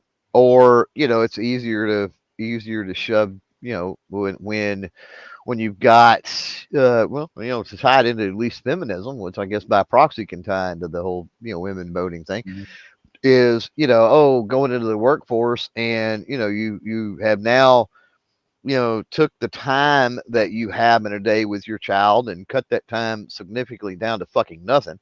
So the time that you do have to deal with your child, you don't want to deal with normal child shit, right? Which is, Yeah. attention deficits and moodiness and Right. Yeah. whatever, Kids because are moody, they're man. Kids because are moody as they're fuck. fucking kids, and Right. so They you don't know drug how to them, deal with their right? emotions. So I'm So gonna they don't know drug how to deal with them. their emotions. So you give Yeah. them drugs so they don't have to deal with their So emotions. I don't have to put up with it what little time I spend with them in a day. Which, if you would No, fucking spend time with your child in a day, you would realize that's normal and it yeah. doesn't need drugs, and they would be better off for it, and so would you. So there you go. We tied it in. Yeah. So it's interesting that we talk about that because my son, over the weekend, he shot skeet with his school. And he was pissed. He was pissed for a couple of reasons. First, he's been on the same squad of 3 people for the past year or so, and then they've had new people come in, and they did some squad shuffling, and now he was on a different squad, and he was pissed about that. And he was pissed that instead of being teamed up with like a legit, cool team from another school, basically he was, when they were shooting skeet, his group consisted of the 3 high school, 3 high schoolers from his school and 3 fourth graders from another school. So, of course, they're slower, they don't hit as many, all that kind of stuff. And so he was like super pissed. And then he would, and obviously when you get mad, you miss. And he would miss. And I remember one time, man, I watched him and he threw the empty shell hole in the bucket so hard they bounced out. I'm like, he's really mad. Like, he needs to calm his ass down. And afterwards he was like, man, this sucks so bad and blah, blah, blah. And I'm like, look, hey, listen, I'm going to tell you something, man. Yeah, you got to get over being pissed. But hey, being pissed and playing pissed and angry, hey, it's all part of it, man. You're going to have to learn how to deal with this. I said, but the important thing here to remember is that even angry, you shot 2 17s and a 20 and a 21. So shooting a 20 or 21 in skeet mad is pretty damn impressive. So you need to just, think about this and keep your head about you and learn from this and not sit here and whine and cry about it. And I don't know if he took it to heart or not, because he's a 14-year-old kid. He needs to learn how to deal with this stuff. Now, I could be like other parents and say, immediately have taken him to his doctor this morning. It's a doctor over the weekend. He was so upset. He was moody. He was angry. He was super pissed off. He threw things. What can we do about that? And the doctor would have prescribed him some shitty ass drug. But no, I told him to grow the fuck up. Yep. Yep. So I'm going the all natural method of grow the fuck up. We got a couple things out there in the chat with participation trophies. I would agree possibly with that. Hound was saying TV's in the bedroom. Now, yeah, I had a TV in the bedroom, but here's the thing. So first of all, you had 2 channels, right? First of all, I had a shit TV. I don't think I ever had a color TV in my bedroom, and I'm not that fucking old. I'm old, but I'm not that fucking old. So playing Nintendo on a black and white TV was always fun. But here's the thing: like, I had stereos and shit in my bedroom too, which would have been just as much of an indoor time sink. But I still, during daylight hours, did not spend time in my room with things, right? So that's while I kind of want to say maybe I didn't. So I don't know. You get what I'm saying, right? Yeah. Yeah, no. Just because there's a TV in your room doesn't mean you're going to stay in your room. I never had a TV. I didn't have a TV in my room until I was in college, but I mean, we had a TV in the house, and we actually had 2. So I could, if somebody was watching news on one, I could go watch something else on the other. But dude, I didn't have cable until I was probably in like the 3rd, 4th grade, right? Like, I didn't have cable. We had a VCR pretty early on, but we had one of those satellites that you had to literally go out and turn. It had the little marks on it. Yeah. My parents got one of those at one point. Yeah. We didn't have it for like my entire growing up, but We had it for now. My dad does have a man. How tall is that antenna tower? I don't even know at this point. It's under the FAA, whatever it Yeah, is. yeah, Where yeah. you see your eggs, but barely by like 10 foot Mhm. maybe. It's huge, and he was always into radios and that kind of stuff, so that's why he had that. But um, there was a TV antenna on top of that growing up, and you talk about having just 2 channels. Holy shit, dude! We could get, and it's a good thing because we live in the middle of nowhere, but we could get channels that like nobody else could get. Like we could get channels from like 500 miles away and shit. Like it was insane. Like TV channels, right, on the antenna, um, which is pretty cool. And it had it actually had enlightening. I swear to God, man, once a year, my dad was having to replace the unit because obviously being a big tall metal fucking thing sticking up, it got hit by lightning really often. And so the thing that turned it, the electronics or the motor thing, would get hit by lightning inevitably Mhm. like once a year. Uh, Mm. and burn it up. So you couldn't change the channel, right? It was stuck. And Right. so Yeah, whatever channel it's on, that's what it's yeah, on. yeah. So he would climb. I remember many a time, man, him or one of my uncles or Oh, something so climbing you up there. you remember when I mean, I don't know how it was in Texas, but I remember in Tennessee here, all the guys, the reason we had cable is because all the guys with satellites, every time it rained, they didn't have any TV at all. And we get a lot of rain in Tennessee. So, it was pretty funny. Um, but all of those things, I mean, I don't know. Do you think that we're better off now? Do you think kids today, because this is the argument that's made, right? Like, okay, so sure, we had neighborhood friends that that you had to learn to like each other, even if you don't like, even if you don't like the guy down the street, he's like one of Oh, four yeah, people you can hang yeah, out with, right? So yeah. eventually you end up making up and being friends again. Well, I think you had to learn to put up with people for sure. You did, and riding your bike for a lot of for a lot of people and my peer group, at least, riding our bikes around and going to different places, even if we didn't really even have any money. I remember going to the game, 'cause we had game rooms back then. People don't know what those are, but we had game rooms, and we would go to the game room and I'd have $1, which meant that I could play 4 games of pool at 25 cents a game, and that was it. And once that dollar was gone, there was nothing else. And we would all go up there like that, right? Like it was like we had almost no money, but we would go anyway, and we would spend half the damn day there. Mhm. Um, and do we really think that we're better off the way things are today? Because I don't think so. I remember running from the campus cops over at MTSU on my dirt bike, my bicycle, not a motorcycle, on my dirt bike, and all they did was like run us off. They didn't try and chase us down Dude, and catch us and throw us in the back of squad cars and send us to jail or anything. They we just they we just were like, "Hey, kids, get away from the damn buildings," right? Like, well, and that speaks to the mentality too of even grown-ups back in the day, yeah, and just people in general. Um, so we had several places we would hang out as teenagers, with cars driving, that sort of thing.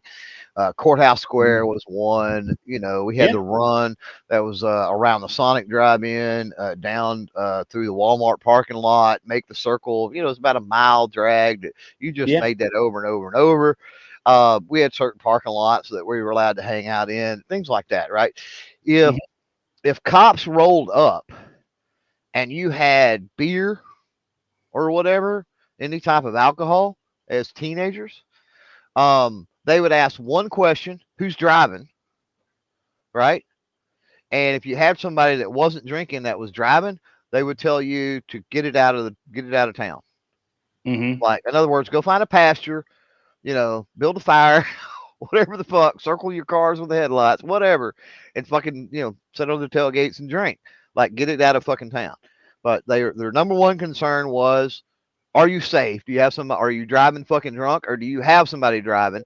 Your safety was number one, and then number two was get it out of my sight, so I don't have to take you to jail. Right? Like Right, they right, didn't right, want to right. take Yeah, you yeah, to jail. yeah. Absolutely, yeah, absolutely. Now it's like it's like law enforcement just looks for any reason to pick a fucking fight and shit. Like they don't have that almost Andy Griffith type fucking quality to them where it's like community and, we know kids are going to be kids. So let's try to make the situation as safe as possible, right? Instead of ruining their fucking lives. I mean, I think you're right about that. Cause I remember when I started driving, right? Like I never really got into any big trouble. I don't drink and drive or anything like that. I sped a little bit, nothing big. And I remember how I got pulled over once and I had a tail light out. Right. And I was actually out with this girl and the cop looks at me, looks over the girl. I'm scared shitless. Like this guy's going to like impound my car because it's got a tail light out. And I don't know that I had insurance on it. Right. I obviously, I had insurance on it, but I didn't have any proof of insurance. And I'm like, this sucker will tow my car. And he's looking, he goes back, he looks at the car and he's like, yeah, okay, look, man, you got to get the taillight fixed, get out of here. I'm not even going to give you a ticket. Just go home and just, don't be stupid. I said, okay, yeah, great. And I did exactly that thing. Yep. I went home. I was not stupid. Dude. And it was no big deal. We had parties every weekend. Yeah. Every fucking bonfires, right? Because back it up. Multiple parties every fucking weekend. Yeah. We're talking alcohol, bonfires. There would be so here almost every weekend in the summer in Tennessee when I was growing up, there'd be at least one bonfire because somebody was clearing some land or brush or whatever. Mm-hmm. So you're gonna have a bonfire. You were going to have probably some kind of barn party of some kind, which usually was not actually in a barn. It was usually out behind somebody's house. And then you would have, and then more than likely, there was at least two other parties of, varying descriptions. And you could rotate between parties. Yep. Well, there would be alcohol, there would be weed. There never was any hard drugs, but it was, I always remember alcohol and weed being at those. And and that was all out in the county. So we're dealing with the sheriff's office with all of that. But literally the sheriff's office would go, as long as you got to the party and you didn't leave, right? As long as they didn't catch anybody on the road, stoned or drunk or whatever, they didn't give a shit. As long as we didn't get called out because somebody was fucking stupid or being an idiot or whatever, as long as you don't hinder us, give us a reason, right? As long as you don't give us a reason. They didn't give a shit. Nobody gave a shit. Mm-hmm. Yeah. I mean, it was just really, I think it was just really different, man. Now they just want to put kids in jail. They impound cars at the drop of a hat. I don't know, man. It's just a different feel in most places in the country. We used to have fights every weekend, right? Like there was going to be a fight somewhere. Somebody was angry at somebody else, and they were gonna duke it out, right? And you knew it, and you just had to go find it. Yeah. And so that was, and nobody look. Occasionally, somebody had to go to the hospital, but usually it was no big deal. Somebody got their ass beat, no big deal. And nobody went to jail. But now, dude. Well, it got to the point, and I think to an extent parents are to blame a little bit. It got to the point where you had some parents that their two kids would fight, and then the parents would get butthurt that their kids were in a fight or that their kids lost. It's usually the kid that lost the fight. But now their parents butthurt because their kid got beat up by this other kid. And oftentimes it was the fucking bully. A lot of times that it was the bully's fucking parent. The bully would pick on the wrong fucking person. True. Get his ass whooped.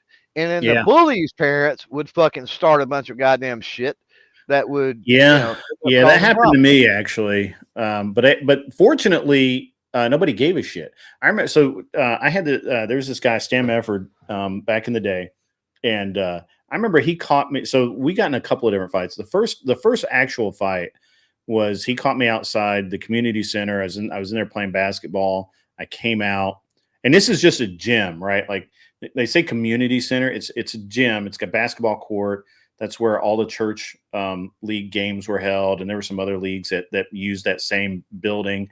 And down in the basement, there was like a program that let mentally and physically handicapped people work, like sorting bolts or whatever, sorting things into baggies or whatever, and then they got paid a little bit. And so it was just they call it a community center, but it's not like what we think of a community center now in modernity.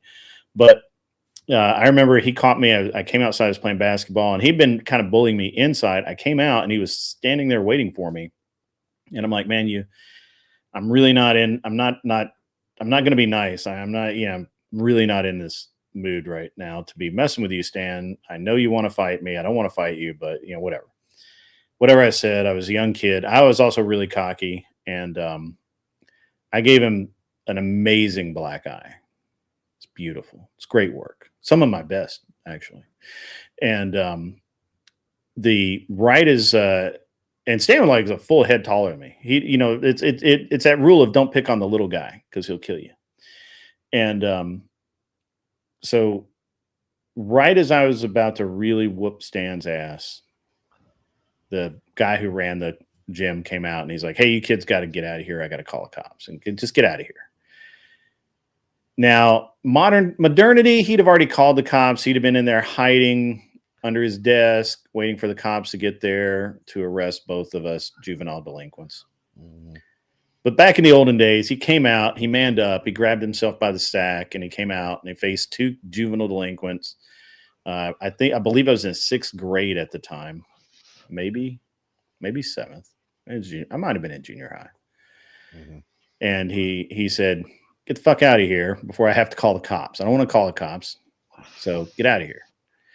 Right. And we went in different directions. The next day, which may have been a couple of days, the next time we were at school, Stan followed me home. He got another black eye in the hospital parking lot, and a security guard actually rolled up on us and said, "Hey, you guys report to the security office." Wow. And Stan went to the security office while I went the fuck home because I don't listen to security guards for shit. And even back then I didn't. And it was funny, but it's like adults just were like, "Yeah, okay, that's fine. Whatever." Right. Well, I think my recollection, there was only 2 times that I was really ever in a fight. Both times was a bully situation. Yeah. Both ended in some pretty significant damage. But I was not one to fight fair. I have a certain branch of my family tree, let's just say, that is, they're pretty much all outlaws. And that branch of the family tree was, you fucking fight to win. Like if you're ever in a fight, you win the fight. Like it doesn't matter how you win the fight. Who gives a shit? If you got to kill a motherfucker, but win the fight. Yeah. And so one time I kicked a guy off of I want to say it was like a monkey bars, but it wasn't really. But it was playground equipment. I literally kicked that motherfucker because he was up there. He swung, and he did. He broke his collarbone. And then the other time is I knocked a dude's front tooth out with a history book. Now, I didn't start shit either time. So yeah. Understand that. I tried really hard not to start anything. But I was a person that could fucking, and this is the justification that I use, is that I was the person that got along with literally everybody. Yeah. Like I could go one weekend. No, fuck that. Not even in one weekend, right? I could go down Friday after school and be at a preppy, straight A chess team fucking pizza and pool party. The next morning, be in the projects shooting hoops with all the black kids. Mm-hmm. And then that evening, be in a pasture party with all the rednecks drinking beer, right? Like, I didn't have an issue with nobody. Like, I could hang out with whichever group just about I wanted to hang out with. Like I never had a problem. So if somebody picked on me, they were the ones that had the fucking problem. Yeah, and And I fell and into in that both of those same boat. situations, I ended the Yeah. issue. I fell in that same boat. I got in a lot of fights because I was a little bit smaller. I read a lot. I was really quiet, and I actually got in a fight one time. This kid literally literally picked a fight with me because I was reading, waiting on the bus, and I beat his redheaded ass. And I got in trouble for it. And I'm like, wait, how am I the one in trouble? Because he came over and knocked the book out of my hand, and was calling me names and stuff. And I just ended that like ahead of time. And I don't know why I was in trouble. So, and then, but that's part of the reason I developed into such a smart ass. Anyway, was Well, because for me, it was one of them things where it didn't take but a couple of times that you kind of get a rep. Like, yeah, if you fuck with him for no reason, and again, it goes back to I never gave anybody a reason to fuck with me. So then I some had this people just rep ask- to where, okay, so Dover's not going to fuck with anybody, right? And you really got to go out of your way to fuck with him. And if you go out of your way to fuck with him, he's going to fuck you up. So it's really not worth it. And so, Yeah. it didn't take but a couple times. And then like, I had no issues. I had absolutely no issues. Yeah, I remember I got in when I went to military school, there was a lot more fighting, but just because you've got a lot of like really type A dude or dudes that are around type Sure. A dude, just Yeah. just all in an enclosed pressure cooker environment. Yep. And I had this really so I had this guy who was I don't know what his problem was, right? He had a real problem with me from like the day I arrived, and we happened to be in the same building. And I remember one time he, for whatever stupid ass reason, man, we're in this hallway. And these are old style buildings, so it's not a 10-foot wide hallway. It's like a legit like hallway. And he's like, "Hey, I'm gonna kick your ass." I'm like, "I don't think you are." And he took a swing at me. I don't remember if he hit me or not. But what ended up happening is at some point I gave him a back fist to his mouth that broke his tooth off in my hand. And that was pretty much it. He was screaming and holding his mouth and bleeding, and I went back to my room. I was like, I'm done. And I actually never got into trouble for that. Well, that's the interesting thing is I never did either, and that kind of go back to at some point parents started getting butt hurt, I think. But I mean, you talk about breaking a kid's collarbone or knocking a kid's tooth out.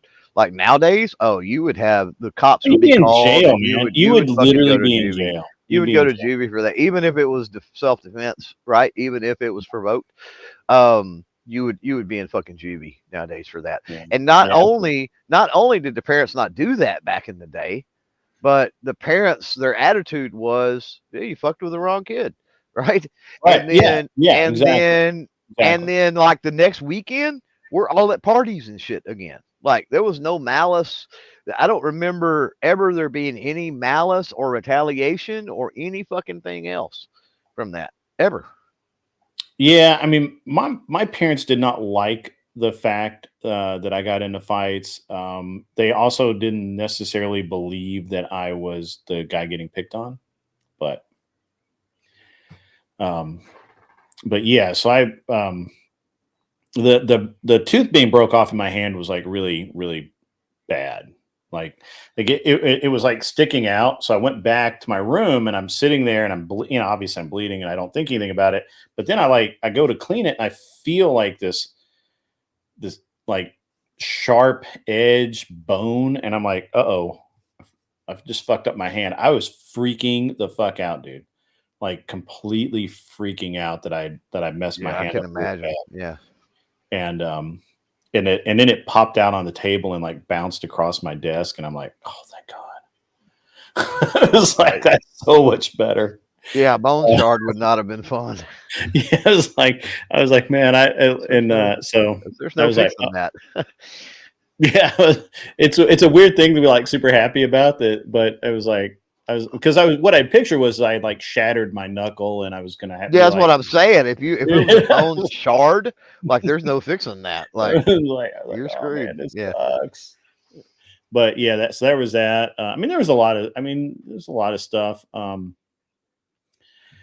was this kid that this big kid that picked on me in the hallway in the main school building, and he would just do stupid, just stupid bully shit like knock your hat off or shoulder you as he walked by, and and he got so predictable about it, and such he was doing it obviously to try and be fucking funny.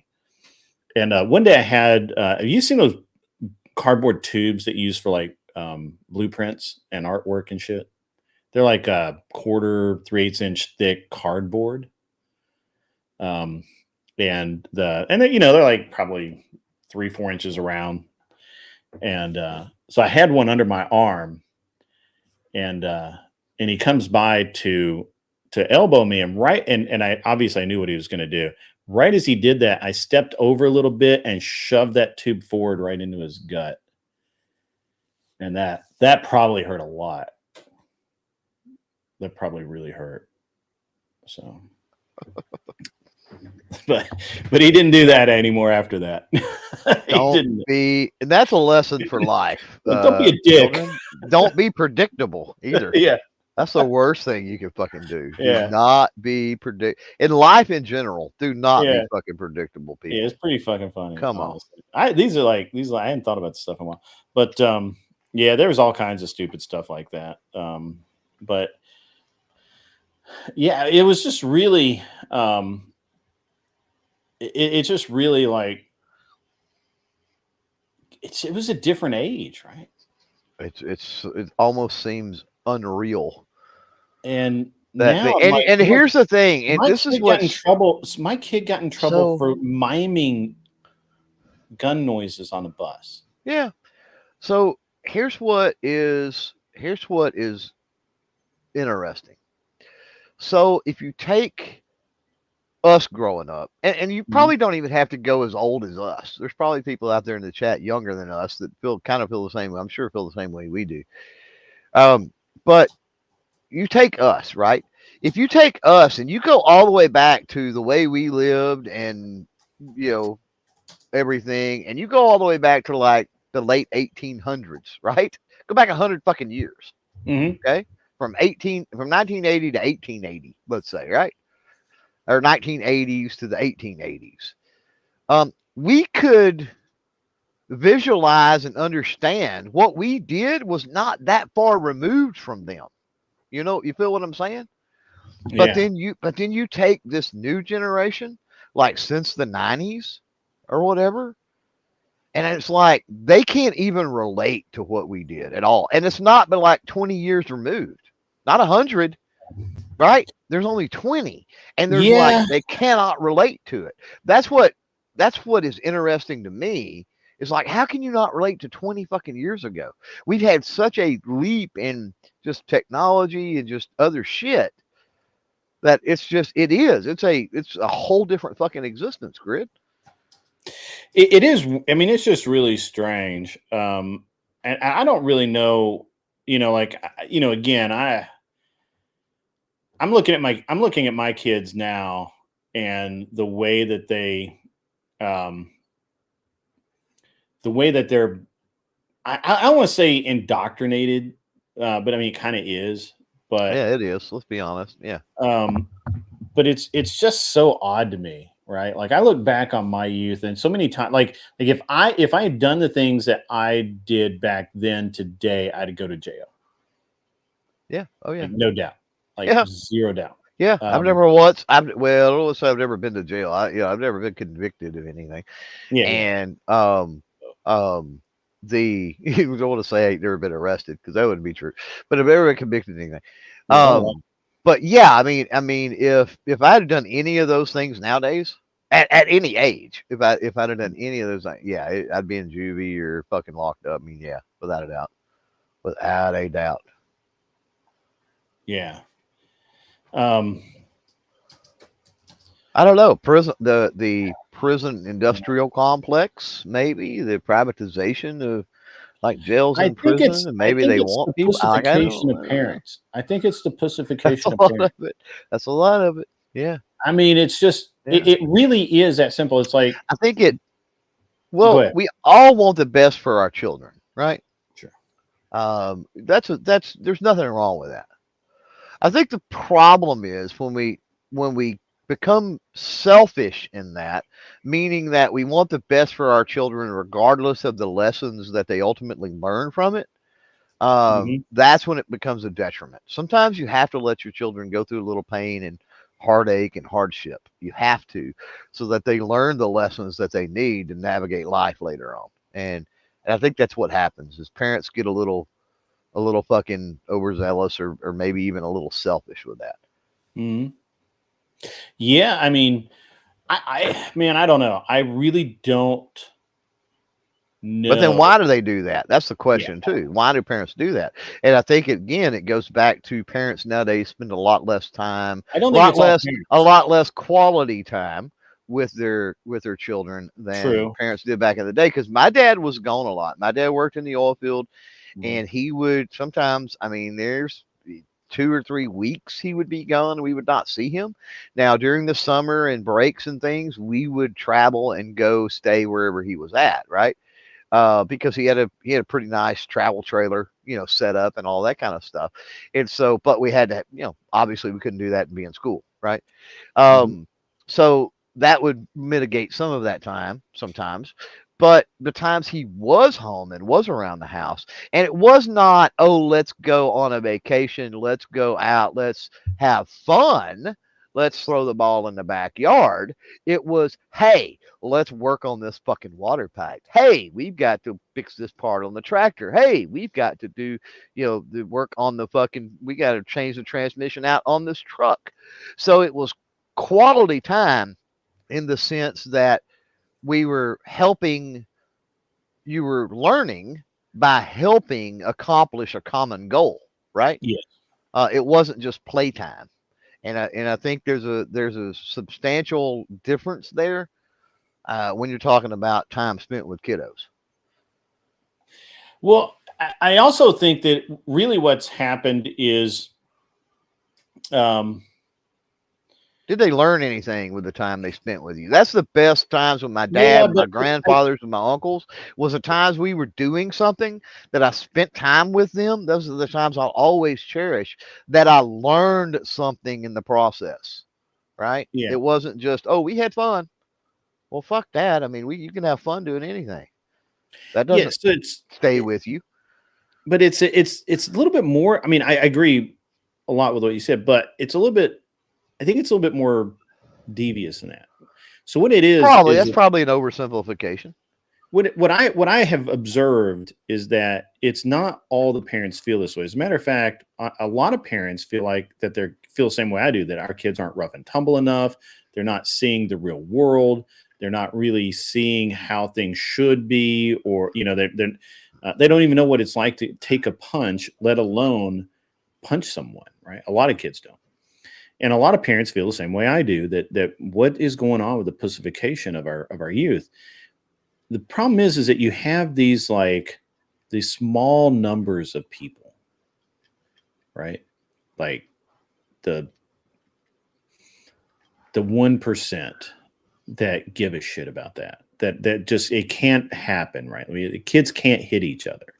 Violence is never the answer, when violence is usually the answer. And Those folks are all typically the loudest, is the problem, and they right? are. And that 1% has gotten themselves into the leadership roles, and they're the ones that make the rules, and they're the ones that will shame you if you don't go along with it, Clovertack, Yeah, because you're a I think you're a so. cretin.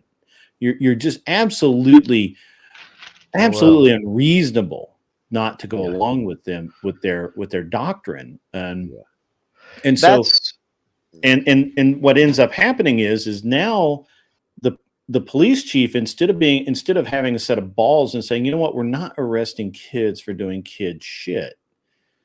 Now he has to say, yeah, okay, I don't want to have this local parents group all pissed off at me because these kids went and, were jumping off of the like portico at the mall, right? Or Right.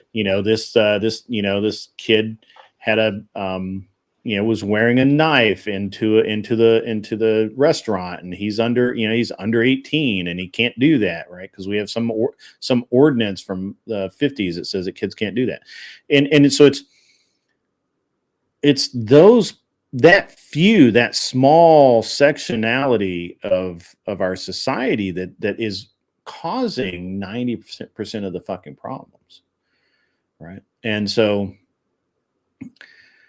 it's not, because I rarely ever meet someone that will tell me, at least, and plus I also think there's a bunch of covert fuckers out there that'll, to your face, they'll say something like, Oh, 100%. yeah, Clover, man, I get it, 100%. a kid needs to learn how to take needs to take a hit. And you know what? You're right. When I was younger, I'd have gotten punched in the face for saying that kind of shit, and I would deserve it. They'll say that to your face, and then they immediately call the police to lock your kid up because they, hit your kid. So it's this, or worse yet, they'll report you not even doing something directly to them, right? Yeah, absolutely. Or if it doesn't directly affect them, so they're two-faced, right? Yeah, absolutely. Yeah, absolutely. Yeah, it's I mean, and I really do think it's that. I used to not think it, right? Like I was like, well, it's just this group of people that somehow. Well, so those people grew up, unfortunately, in a family that did not speak their mind, that did not have the freedom to speak their mind. Yeah. And did not understand the repercussions of what would happen once you speak your mind. Yeah. Random Tactical Adventures is correct. And they will have a media campaign to reinforce it every day of the week to make your life a miserable fucking hell. Yeah. Yeah, absolutely. No, it's 100%, right? I think we're coming around though, Grid. The thing is that our side is slow. So I feel like our side is slow to adopt these techniques because we're naturally assholes, but we're not naturally, we're not in a position to, or we don't want to dictate things to anyone. And so we would rather people just decide on their own to be cool, right? Well, I'm seeing not just my kids, but I'm seeing also the generation between my kids, or I may not call it a generation, but the age bracket between my kids and my grandkids, right? And so I'm looking at 3 age groups, essentially. Let's not say generations, because I don't know how all that shit works anyway, off the top of my head. But I'm seeing that, and I'm seeing things get better.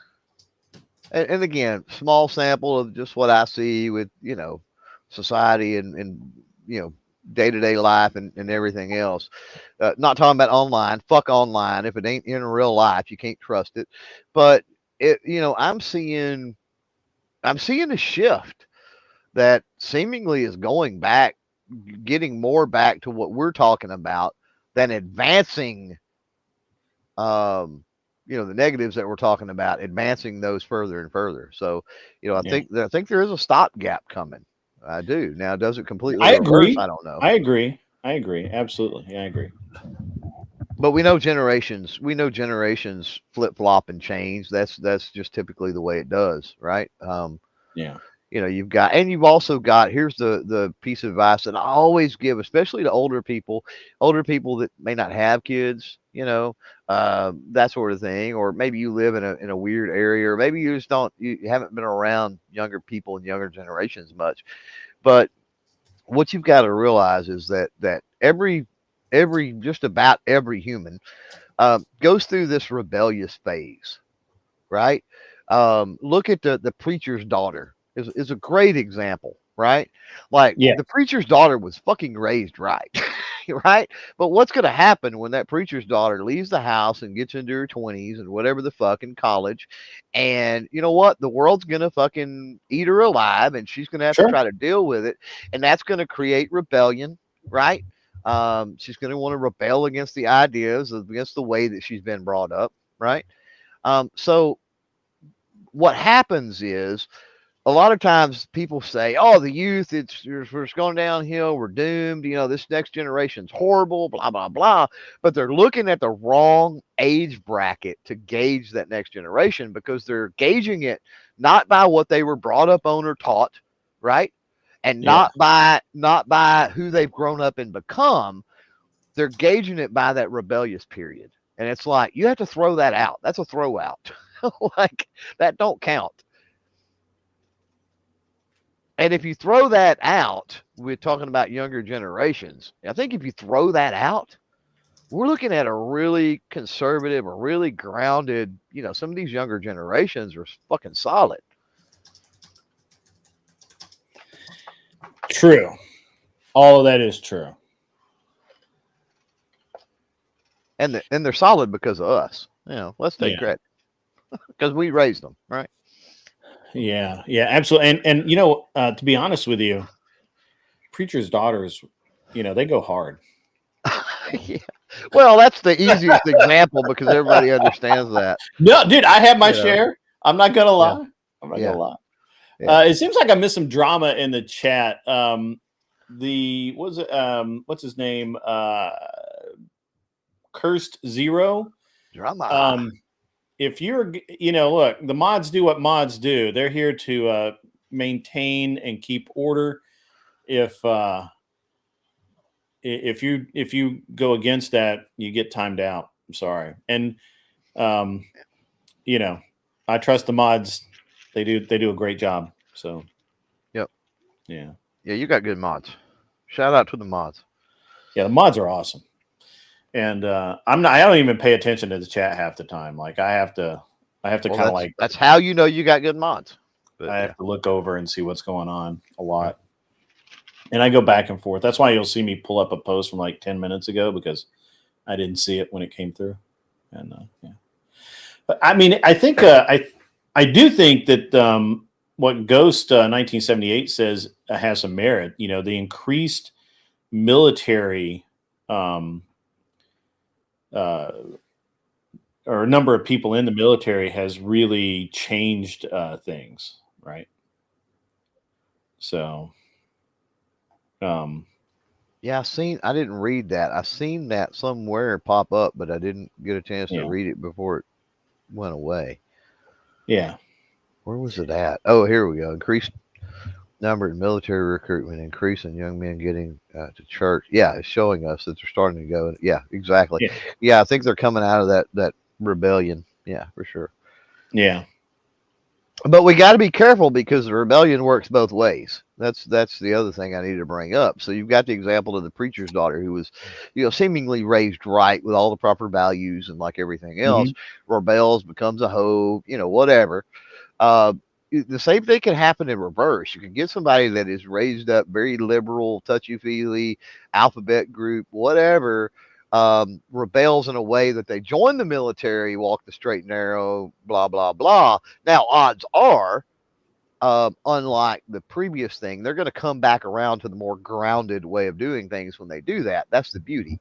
But you still run the risk of them, after the rebellion phase in reverse, basically becoming a fucking hippie again. So yeah, I mean, it does. I mean, definitely things go in phases, right? I don't think it happens that way nearly as much as it happens the other way, because the other way is grounded, right? And being a hippie, let's just be honest, being a hippie ain't grounded. Sounds good, looks good on paper, but at the end of the day, not so much. Yeah, that's true. Yeah, I mean, we've kind of beat this horse a little bit, but it's good. It's good. People need to hear that kind of stuff. And I really wasn't planning on going down this route today, but there wasn't much gun talk. You brought me up here for gun talk, fucker. I was going to talk to you about. Damn. I was really going to talk to you about a bunch of gun crowd. We did talk a little bit. You going to GunCon? You going to? Is that going to be in Knoxville? No. GunCon's up in Cleveland. Knoxville is GOA. You need to go to that one for sure. Yeah, I should be able to go to that one. It's close enough. When is GunCon? GunCon is the end of next month. Yeah, I might be able to do that. Yeah. There's a in possibility. Cleveland. Guncon.net for anybody that's curious and wants to Yeah, I might be able to do be a that. good time. Yeah. And then TriggerCon in Kansas. So, yeah, end of next month's GunCon. August is Goals, the GOA event. Anybody can Google these, by the way. And then TriggerCon is in Kansas in, I believe it's October. So, yeah. And then we're back to SHOT Show in January. Yeah. I'm probably going to go to a SHOT Show this year. Yeah, I got some stuff I need to do, and I need to get a media pass. I'm gonna have to get my buddy to walk me through that. I don't know that you can get the media pass, but on your own. But the first year, but we can get you in. That won't, as media, that won't be a issue. We can make that happen. Yeah, So it's an interesting thing. I think I don't know if I can get media or not. It just seems like I should be able to. I'll start talking more about firearms and stuff. well, you were talking. Well, yeah, no, that's And not. I've been interviewing. Well, I interviewed Kita. You missed That's out true. on that. You missed Kita. I did. I Trying to get forgot what Max on. happened, but something come up that I ended up having a meeting. I had something that happened, and I was like, "Fuck, I missed it." Yeah. I'm trying to get Max to come on. Max Leo Grandis, the PCSL guy. Trying to get him to come on and explain his thing. But he literally, like, as I was trying to ask him to come on because I thought maybe he had slowed down, he literally is like, "Hey, I'm not going to be on social media for the next 2 weeks. I'm taking a break. I'm out." I want to get. I've been trying it for a while, and hopefully, maybe I can get him scheduled this next season. But remember Joe from Sons of Guns? No. From Red Jacket Firearms. You don't remember? No. Joe Mo? Wow. Okay. Well, never mind then. I would like to have that dude on. He's a pretty solid dude. Does a lot of stuff in the gun industry and whatever. And he took a back seat to some of the more flamboyant characters and whatnot on that show, obviously. But I would love to have a sit down with him and kind of some behind the scenes with the Sons of Guns TV show and all of that. Not really get into a lot of the controversy and goofy shit, but just how the show was done and the role he played and what all it required. I think that could be cool. He unfortunately the last couple of seasons have been plagued with some health issues and friends passing away, and just it's like it's always been something when we try to get him scheduled. So hopefully his life starts going a little better and is a little less hectic, and I can get him in. You had said though that we was gonna go gun prattle. There was something that you wanted to talk about or you wanted to ask, and then that's fucking. Oh yeah, no, well, I was really talking about the match this weekend, and then we kind of went into the physicality of it. And I'm rebuilding a bunch of my guns this year. This is probably the third year on this rifle, but I didn't shoot much last year, so it doesn't really matter. I'm actually going to be I'm going to go through and take apart all of my competition rifles. And then go through and service everything, just because I haven't in probably almost a decade. I think it's been almost a decade since because I just build a new one every year, right? Yeah, top down. Frame off rebuild, basically. Yeah. I mean, I just build a new one, but the old one's. I mean, there's nothing wrong with it, right? It just needs to be reworked and made. Well, the problem is that I like to loan that stuff out. Yeah. And it needs to work. And I noticed that one of my old favorites, all of a sudden is having some cycling issues, and the trigger's not really. Yeah, that's not good. It's not resetting all the time. So it's probably just really dirty, but it could have rocks in there for all I know. We'll figure it out.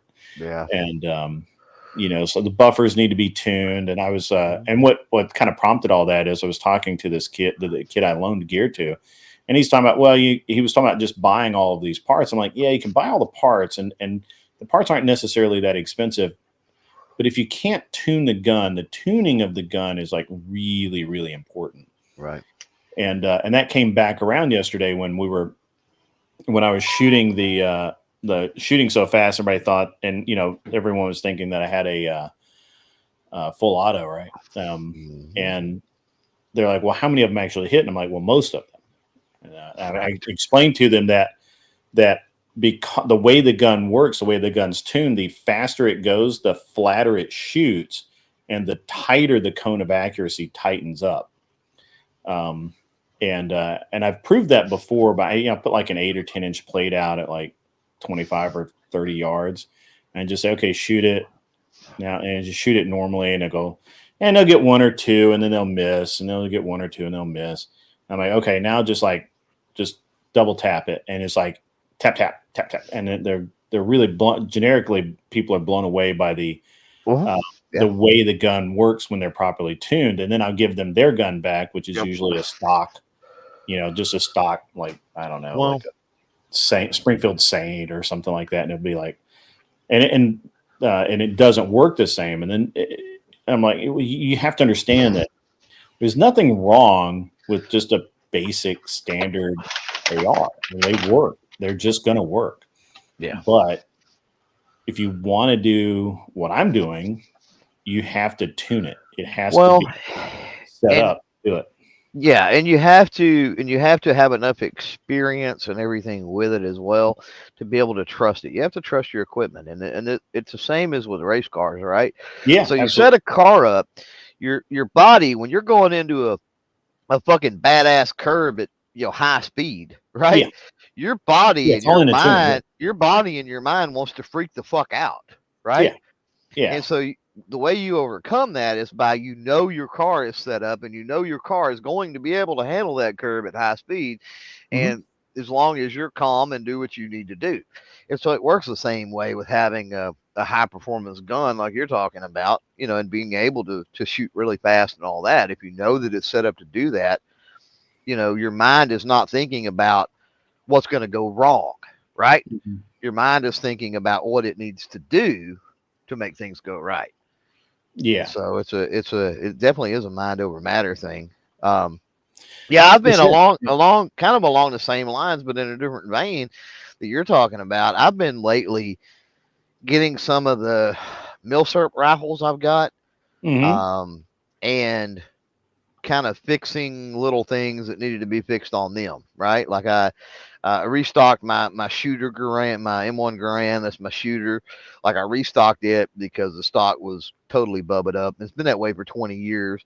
I got an AK that had some funky ass Tapco furniture on it, and I got wood furniture, nice looking, cool wood furniture back on it. I got an AK whipped back into shape. Got a bayonet on one of my Caracanos the other day. That I've been meaning to order and get put back on it for fucking 20 years now. Who knows? So I've been doing some of that, and then I've also my gun room. I finally broke down, it's a pain in the ass to remodel a gun room, because what do you do with shit while you're trying to remodel? But I finally broke down because for the longest I knew that I could double my capacity in that room with making some tweaks to the racks, right? Tweaking the racks, but it was just a matter of, it took like 4 fucking days to do it, because it's kind of like remodeling anything, right? It's real easy to take to build a new fucking house is easy. To go in and remodel a house people are living in, that's a little more complex, a little more difficult. So it's the same type situation, but I finally got that done, which has and is going to help me dramatically. I'm planning on, I did that, and I shared some of the don't do this if you build a gun room stuff and whatever with some of the channel members and whatever in a video. I would never put that out there publicly, but anyway, my plan, and I had a couple of the channel members say that, they're like, holy fuck, why aren't you doing videos on some of that? I'm like, well, because number one, I never thought about it. But then number two, that room was just crampled and in such disarray that it was not easy to walk in there and get 3 or 4 off the shelf and go out to the range and video. You know what I mean? Like I would have to literally dig through shelves and hunt around and, oh, where's Yeah, that one at? Oh, it's over here. It's in this case, or it's on this shelf, or it's back I here. know And that. I know that like, exact feeling. it was just such a pain in the ass. So now, hopefully, there'll be some cool content coming with some meal serps and some just different older stuff and whatever that I can just walk in there and grab. And I've got a little wagon that I put everything in to carry it to the range and just throw that shit in the wagon, take it to the range, shoot the video, and I can enjoy them, and everybody else hopefully out there can enjoy them a little bit by proxy, right, through the videos. Yeah, I don't have a gun room currently. I've been trying to figure out what I'm going to do because it's kind of a process to do any of the work I need to do. Because I have to go out into the where the cabinets are, bring in whatever I'm working on. Yep. And sit down. It's just kind of a hassle, but whatever. It's fine. But I have probably, I actually at one point in time I capped my AR stock at like 10 ARs. Oh. And now I'm way beyond that. Way beyond that. Yeah. Yeah. Well, I used to I went nuts, nuts, sell dude. one, right? Like yeah. once upon a time, it was just too cheap. I can remember, lower receivers, and we're talking stripped lowers. I can remember strip lowers from 1999. Yeah. And so you can imagine how many that I built and whatever. I think I bought a 10-pack from Palmetto State with sequential serial numbers for like, I want to say it's like $250 or something. It was probably super cheap. I wouldn't doubt it. Yeah. And and now so which is why it actually annoys me that they're like $80 or $90 for a lower now. I'm like, what the fuck? It depends on where you get them. I've actually seen some recently, in that like $30 to $40 range, which is not bad. Yeah, I had I lost my train of thought there for a second. Oh, so. But yeah, so I had this whole thing where originally I bought basic. I would buy all the ARs needed to look kind of alike. That way, my wife didn't really realize that I had added extra guns because they all looked the same.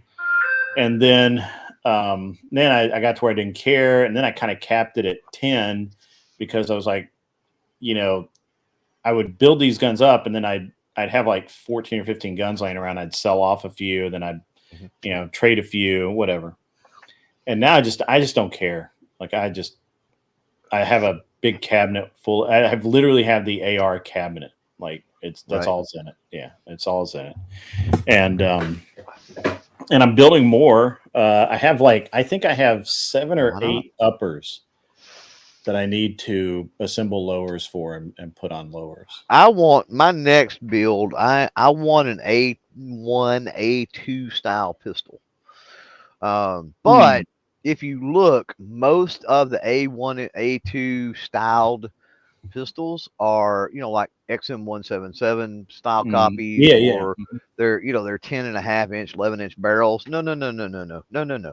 You want I want like an 8.5 inch barrel, with an A2 style. And so I'm currently, I'm in the process of trying to wrap my head around looking at different parts and different things on how I can make that happen, because I'm not going to buy one. I want to build one. And there's not that many companies that make an 8-inch or an 8.5 inch anyway. Like I said, most of them are 10.5, and it's because of carbine length and gas system and where the gas box is located. That's why most of them are that way. But but there are, you can go pistol length gas system. There's a way to do it. It's just a matter of figuring out how all that needs to be set up. Yeah, when I went to the 8-inch barrels, I had to use the pigtail to get the gas timing right. Sure. And, yes. Correct. And so that was annoying, but not too bad. I've got a 300 black in 8 or 8.5, and I got a couple of 223 and No, I want a 5.56. Yeah, it's a 8.5 inch. With I want a 9 mil.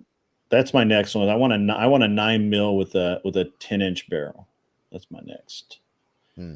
next deal. So, Mm. and Yeah, mine's my AR-9 is 16. mine But is the only I one I went have with right the now is the rifle. same deal. The Yeah, I went with the same thing. rifle length. Yeah. But I've got the Mac 5. I've got the what else do I got? I've got the X-Tar. I've got several. I want an I've got the X-Star. I need to buy one. Strivog. I need to buy I've one. got the X-Star dude's soft. My X-Star's in 45, but Mm. the X-Stars are fun, man. They're a lot I of fun. have a Beretta. Now I cannot think of what the designation is. The Storm? The Storm CX4 Mm-hmm. with Yeah. a 16-inch barrel, Uh-huh.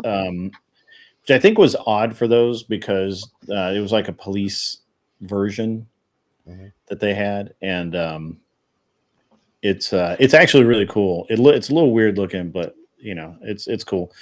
I really like it. I think it's a really great concept. The only issue I have with it is the trigger sucks, Yep. There's not much and you can do about it. there's no I have not found anything you can Yep. do about the trigger at all. And Yep. the safety and mag release is a little weird. It's not terrible, but it's a little weird. I like the Scorpion helping hound. That's pretty nice. It's I like the Scorpion. It's okay, but you know I think that my next I have a dedicated 9mm upper and lower that's meant for Glock mags. Mm-hmm. I have one for all the others have Colt mags. Yeah. I finally got one. I finally want to, I'm going to go rogue and do the Glock mag setup. And I think I'm going to do it. I'm going to do that one in a 10.5-inch barrel. And then I'm going to pin a 6-inch aluminum tube to it. And then that'll make it really light, but to make it, relatively okay to use in USPSA. Mm-hmm. And so I'm going to do that. I also, I don't know, man. I like that Mean Arms 9mm. I don't know if you've seen it. It's ridiculously good. It's The got what? like The mean? yeah, the Mean Arms. Yeah, means good shit. Yeah, Yeah, it's means good stuff. ridiculously good. Yeah. There's just a waiting list. They've got it. a nice lower. They've got a nice trigger system. Mean's got a lot of nice stuff. In fact they're endo mags, that feed that you place a P mag, the guts of the P mag, and it'll feed 9mm through a standard 15 lower.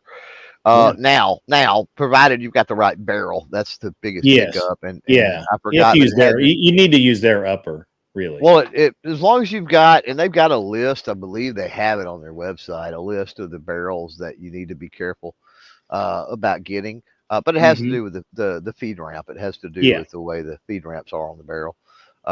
If you run that endo mag, if you run a normal mag, it's not a problem. But yeah, the mean dude, I can remember. Mean Arm stuff. Yeah, I probably got videos out there somewhere of their prototypes on the roller delay system and shit. I'm sure I've known. Well, CMMG did that roller delay system, and it worked so well. But they weren't. I don't know if they sold it to Mean or if Mean just kind of like No, Mean's is from the ground up. Theirs is from the ground up. Yeah. So was CMMG's. Yeah. And then there was another company making it too, like Bear Arms or something like that. I forget what it was, but yeah, I like that. I like that delayed blowback. You mean the roller delay? Yeah, the roller delay. Yeah. Yeah. Well, I really like that. Thank you, HK. I guess. I'm waiting for the or I'm not waiting. I guess that's not the right word. I like the Juggernaut tactical lowers. Yeah. They're just so good. They're like ADE, but they're a little bit lighter. Yeah. Or ADM, pardon me. But they're a little bit lighter, and ADM's just so heavy. All that just depends on what you're doing, though. Stuff too. Yeah. Like I've got a New Frontier poly lower. Yeah. On I know those thing. guys. So I've got two. One is on my youngest daughter, her rifle it's got a pencil barrel, it's target crown, basically built for accuracy and New hunting. Frontier Cav Arms. No, it was New Frontier. Okay. Not Cav Arms, yeah. Cav Arms is the one that did all the one piece with the butt. Yeah, well, and that's how they divided the company, right? That the New Frontier did the Plum Crazy lower, and this was post Plum Crazy, but pre Cav Arms is when these were built. But so hers was primarily built for hunting, so it doesn't get smacked around and just run through the ringer. And then I've got a 24-inch barrel set up, 1-in-6 twist. That is pretty fucking sweet I put it on a New Frontier lower, and but it's a bench gun, right? So it's like in the case, out of the case, on the bench, like it doesn't get beat around. And people complain about poly. Now I will say this about a poly AR lower. Nowadays, there's no sin for a while now. There's no benefit to going poly. There really isn't. Back then it could be, when these were done, it was of course cheaper that way. And if you're, as long as you're not beating it around, they'll hold up. Most of the ones you've seen that something's happened is, they're using it as a battle rifle, right? They're just throwing it around and all kinds of shit. Or they do something else really stupid. Well, this is true too. And like, I've had no problems and foresee no problems out of these two. But again, nowadays, to your point, what you were saying earlier, with Juggernaut or whatever, nowadays, like, you can go with another lower for the same amount of money. So I have an original Plum Crazy that I got in a trade. I don't know how long that guy had it, and he had it on a 545 by 45 Russian. Oh, 545, yeah. And he had a 545 upper. It's a beautiful round. I love that round. Do you really? I hated it because it couldn't reload it. Like, you couldn't. I love that. You couldn't get projectiles. You couldn't get. Well, I agreed. But I'm talking about the cartridge itself. Yeah. No, I didn't. And especially at an AK. Oh, yeah, I think it's great AK ammo. Especially. That's why when Century come out with the recently with the 5.56 AK, I was like, I've shot it, and it's pretty fucking sweet, and that's one of the reasons why AK I like 74 comp, or that's the AK 74. 74 is 545. Is it? Because I thought they were 223. No, 74 is 545. As far as I know, they may have changed it. I don't know. I don't keep up with Russian guns, so I could be wrong. Let me Google it. Okay, 74. But I had I picked this thing up in a trade. I didn't really like the 545. I especially didn't like I couldn't reload it and I couldn't make it better, so that was annoying.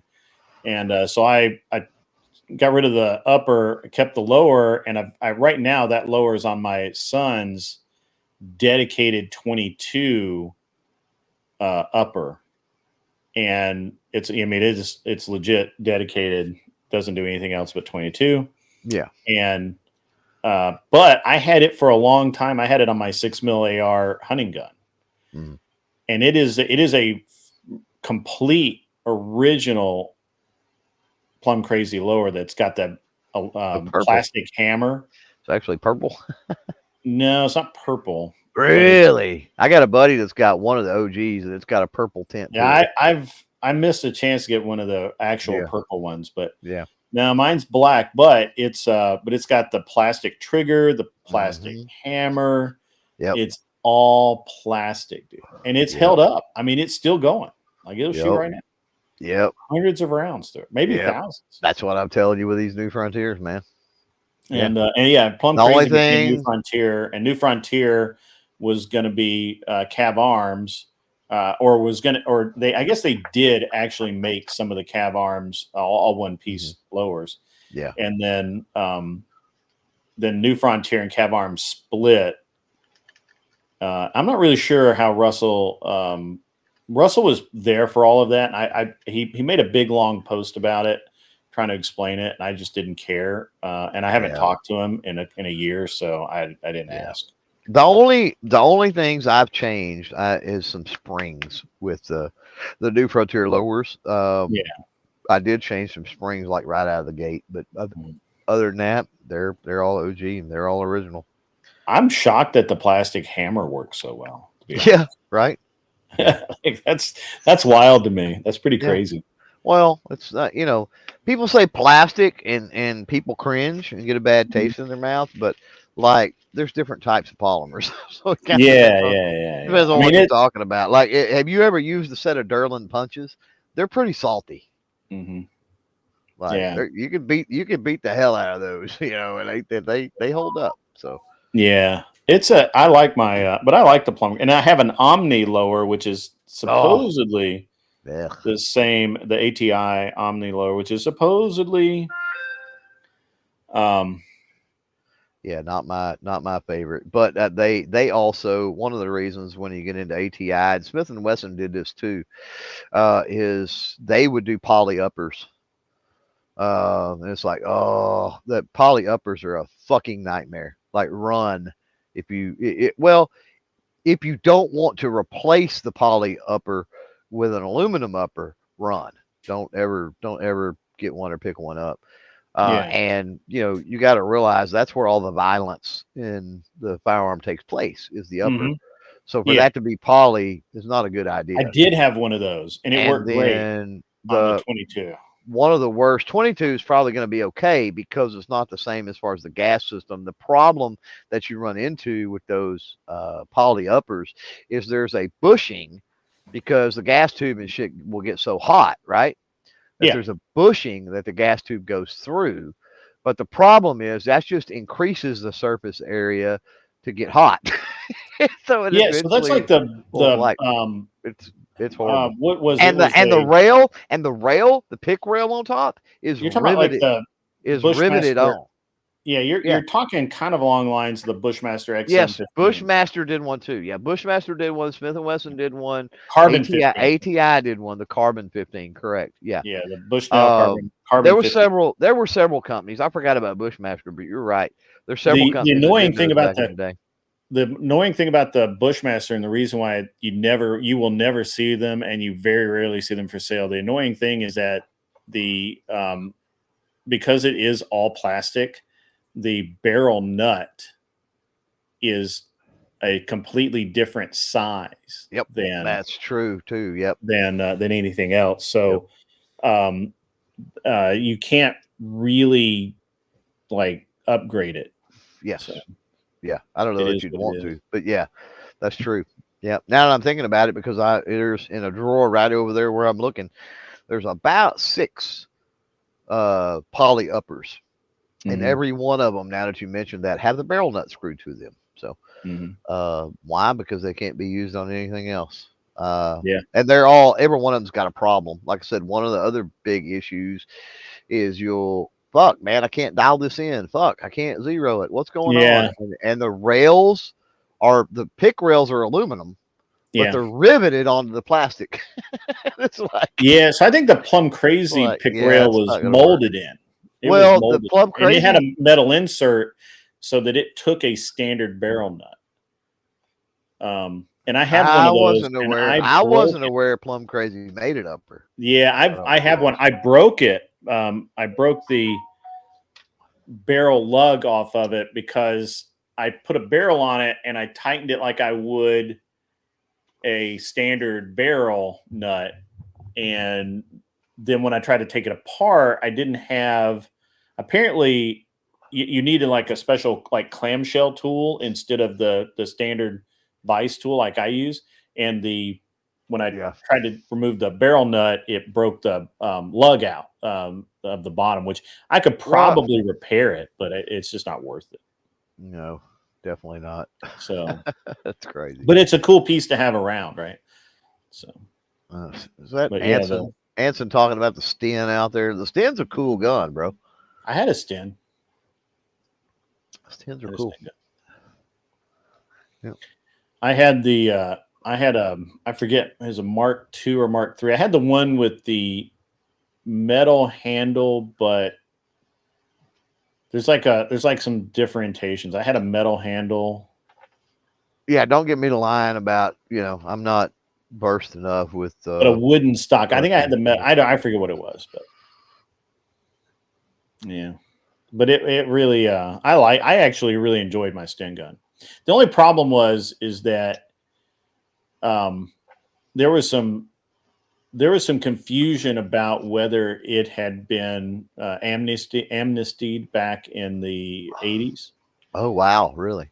Yeah. The paperwork and that so the paperwork went through, but then later there was like some question about, legitimacy, and I'm like, hey, the paperwork went through.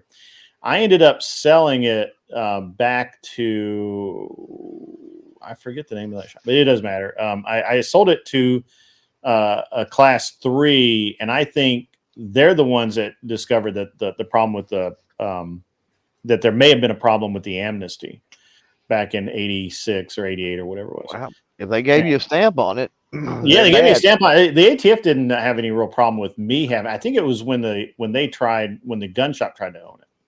They didn't have any problem with me transferring. Well, if they allowed it once, I mean that's they allowed it like 3 times. I was like once it's registered, it's registered. I don't know how that's what I thought. That hey, I don't. That's what I. Oh, I'm not saying they can't complain about it or give you grief, but at the end of the day, once the ATF is once they put it on the registry, I don't know how they. I don't know how you get around. It's got to go off. That's what my RDS is. I have gotten 5 years ago, I got a letter from the ATF asking me to clarify the origin of my RDS, and I'm like, well, the origin because it was amnestied in '88, and it went from being a $20 part that was mail ordered to being a at that time like $1,000 piece that had to be transferred, and they didn't. They kind of left me alone about it. But I've been offered a lot of money for that thing, so can't wait to get rid of it. I paid $3,000 for it when I bought. I've been offered 18,000 for it. That doesn't sound like enough, but okay. Doesn't sound like I didn't think it was enough either. Yeah. A legit registered RDS. I don't know. I don't know if that was a flex or not, but like that doesn't sound like a flex because that doesn't sound like you got lowballed. But okay, I did get lowballed, and that's why I didn't sell it. Yeah. Grumples says the last time he priced him a transferable RDS was a hair under $20K. Yeah. That's what I said. A little bit under, or a little bit over, or yeah. Yeah, I should have probably sold it at 18, but I don't have any reason to sell it. A helping hound. So back in, and Clover will help me with the day here. I believe is either 86 or 88. Reagan signed an amnesty bill. 86, or it went into effect in 86. Went into effect in 86, and basically what it said is that there were all of these automatic weapons out there that had been brought back as war prizes or been just driven across the border somewhere. People just didn't know, whatever it was. So basically, they signed a law saying that no full auto weapons manufactured prior to what was 1980, wasn't it? I believe 86. It was 86. Was it 86? Mm-hmm. That if it wasn't in the country as of whatever date, 1986, then it could not be transferable. It was more nefarious than that. Right? So first of all, like the National Firearms Act, right? National Firearms Act, NFA, is what regulates full auto. Okay. In conjunction a little bit with Gun Control Act of 1968, mostly the NFA. That's why it's called an NFA item. So anyway, up until the 80s, but no, wonderful Ronald fucking Reagan, and I'll get into that in a minute. But up until that, you could basically build whatever machine gun you wanted. Somebody could build it. You could get it. It could be a milsurp. It could whatever. Didn't matter. You could register it with the NFA, pay your tax stamp, and you were good to go. So during the firearm owners, the piece of legislation called the Firearms Owner Protection Act, FOPA, in 1980 or 80, early 80s. It went into effect in 86. That's all we really need to know. But anyway, during all of that, there was this thing called the Hughes Amendment. The Hughes Amendment was even more fucking nefarious than what Grid is making out, because it basically banned all future manufacturing, banned all private ownership, manufacturing, whatever, of machine guns from 86 forward, right? It also redefined a machine gun as being any part that makes it, which is why if you have a trigger pack, for example, if you have a naval trigger pack for example, HK-53. No, that was all in 68, Grid. Was it? Yeah, all the as far as legislation goes. Because I thought you could own. I mean, I'm pretty sure you can still buy them today. A full auto trigger pack from a HK for an HK-53. Can't buy an auto as you sear. don't actually own an HK-53. No, you can't have an auto sear. Oh, interesting. And it's been that way. Yeah. I mean, you can have some stuff, and you can have like a full auto bolt carrier, and you can have various things. Yeah, but I mean, I can buy today. I can buy I can today buy the trigger set for a Hughes. What the Hughes Amendment did in 86 was effectively ban. It killed an entire section of the firearm industry. It completely did away with an entire manufacturing sector, because it effectively said you cannot build anymore for private ownership. That's basically what it did. Now you can do, if you've got a class 3, if you're an FFL 07, if you're all of this other stuff, you can build them for military, law enforcement, right? You can do samples, dealer samples, and you can do things like that, but none of that can be owned by a private citizen anymore. So and this has created this weird economy. Like, supposedly, CloverTac will know better than I do, but supposedly there's only one legit transferable Glock 18 out there. One. That's it. Like, it's done. Yeah, I don't know all that. I would not be surprised, but there's a lot of things that are actually that way. There's some things that slip through the cracks, and whatnot, some prototype style stuff, some things that were, that sort of thing. So yeah, there's quite a few things that people didn't, weren't popular at the time. So people didn't think to stock up, because make no mistake, there was delay from the time the legislation was passed till the time it went into effect, right? Talking about the Hughes Amendment, talking about FOPA. And during that time was like anything, whether we're talking about the assault weapons ban in 94 or whatever, in between the time it passed and the time it took effect, there was a run on everything by people importing and buying and stocking up and whatever.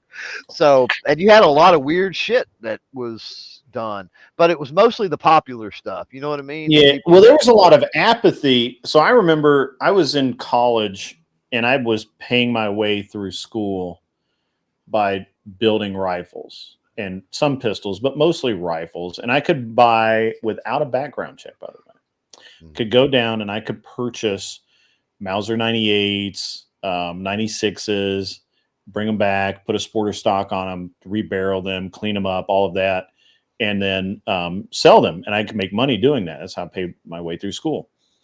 I made the mistake of buying 2 AR-15 kits from Gun Parts Corporation, Numeriches, and I put them together. And wouldn't you know it, nobody bought those fucking things.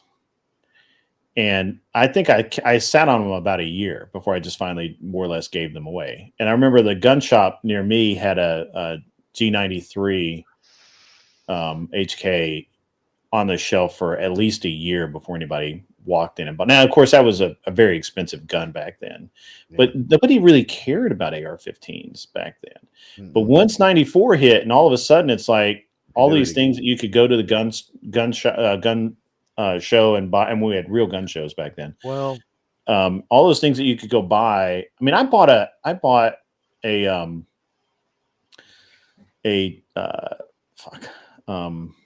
now I cannot remember the brand of it, but it's the Chinese Norinco. Norinco, yes, a Norinco SKS Type 57 in the Cosmoline for $80. Yeah. Yeah, I gave 75. I gave 75 for my SKS, which, by the way, is one of the ones I put the stock and all the original hardware back on. So yeah, I kept the detachable magazine. I do got all the stuff for the internal. I think I put a synthetic stock on mine at some point. I ended up selling it to some guy. I do got the stuff to put the internal magazine back in. I've got all of that still, obviously. Yeah. But I was putting it back together, and I'm like, you know what?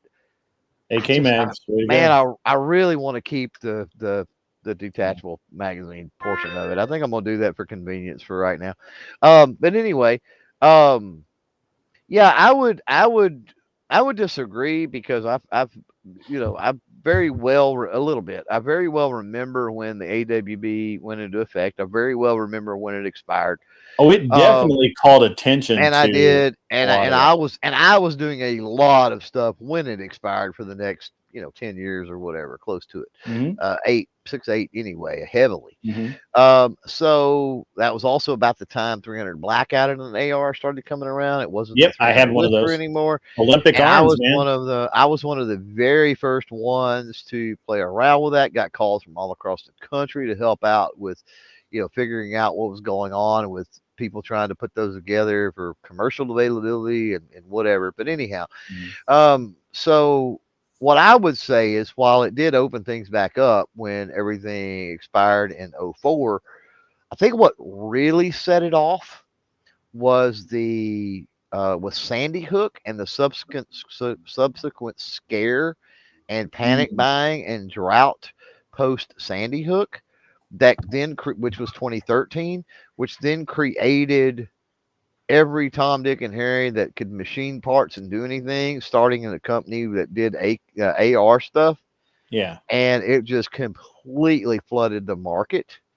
And you've seen, I mean, that's when that certainly did help. To me, that's when it really exploded, because you had the availability at that point. Prior to then, there wasn't a whole lot of places to get AR parts. There really wasn't. Well, so I started shooting 3-gun in 2009, 2010, somewhere along there. Yeah. And but you had a lot of companies. You had Bravo Company. You had John. Yeah, but they built ARs, right? They were not. Yeah, well, there were a lot of parts, too. Right? There were a lot of parts around. But that's not what I'm saying. Delton was selling. There were a lot of parts, and there were a lot of brands. But they built them too.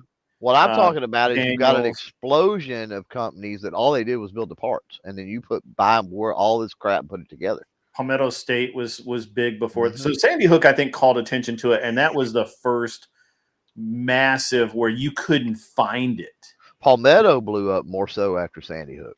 Absolutely. Well, again, it was because, like, I remember when I bought from Palmetto and what was the other one? Surplus Arms and Ammo. I would buy 10 packs of lowers, right, for like $100, $150, whatever it was. Yeah. And then Sandy Hook happened, and it just went completely insane. But prior to that, so back in '94, nobody cared anything about ARs. And the only ARs, by the way, were Olympus. You could find Delton, DPMS, Panther Arms. Bushmaster was there. Bushmaster and Colt. You basically have 5. No, it was it. 5 companies. That's it. That made ARs or AR parts and sold them to the public. There were other companies that made parts for the military, but you never saw Knight's Arms come up. You never saw any of that stuff. But in '94, when that went through, all of a sudden people are like, wait, why? Why is this banned? And you had to pin your stock on your carbine. Like nobody wanted a 6-position stock. Everybody wanted a rifle stock until the law went into effect that you couldn't have the collapsible stock, and you had to put a rivet in it. And then all of a sudden everybody's like, oh, well, I want a collapsible stock. And now that is basically the only type of stock you see on an AR from the shelf, right? And it's really crazy. When 04 came around and the AWB sunset, you also seen a, not in the sense of AR is America's rifle without a doubt. Like it's dwarfed everything at this point. Sure. But you also seen an expansion will blow up. What do you want to call it? Other things too. AKs included come to mind. MP5s come to mind. And talking about American built variants. Right? Yes. Well, that was because in the time between 94 and 2004, they literally, and I'm not really sure when they did it, but I believe it was Bush 1, limited the amount of Russian ammo and arms that could come in. Yes. Because remember, we used to buy spam tins of, I used to buy 7.62 in a spam tin for like $100, 1,000 rounds. They were literally a penny a round or less. Yeah. And I felt annoyed when it went to 2 cents a round, and and FA, people were buying FALs left and right because why not? Like there's all this stuff. Yeah. Well, that and when 04 and when it sunset in 04, you had all of these companies that were bringing in parts kits. So it was essentially everything but the receiver. So then the company would make, and I can't remember the name of the damn company now, but there was a company out there that made tons of receivers for all kinds of stuff. But as long as you could buy an American-made receiver, you could take this parts kit and put it all back together, right? And have essentially whatever you wanted. Crumple out there, he was talking about milsurps. And I get his sentiment about, how, nowadays it seems milsurps are overpriced. And I agree. For those of us that bought $75 SKSs and $69 Mosin Nagants, I get it. But the simple fact is this: for those out there that might be considering something along the lines of a milsurp, buy it. Don't get hung up in the price and the people saying, like us, the old heads that are saying that, oh, we can't believe the price is this high and whatever. Fucking buy it. Because if you don't buy it now, you're going to kick yourself even harder in 5 years that you didn't. So just go ahead, bite the bullet, literally, so to speak, figuratively, and buy it. Dude, I am so annoyed though, because I only have one Russian gun left, and it's an AK pistol.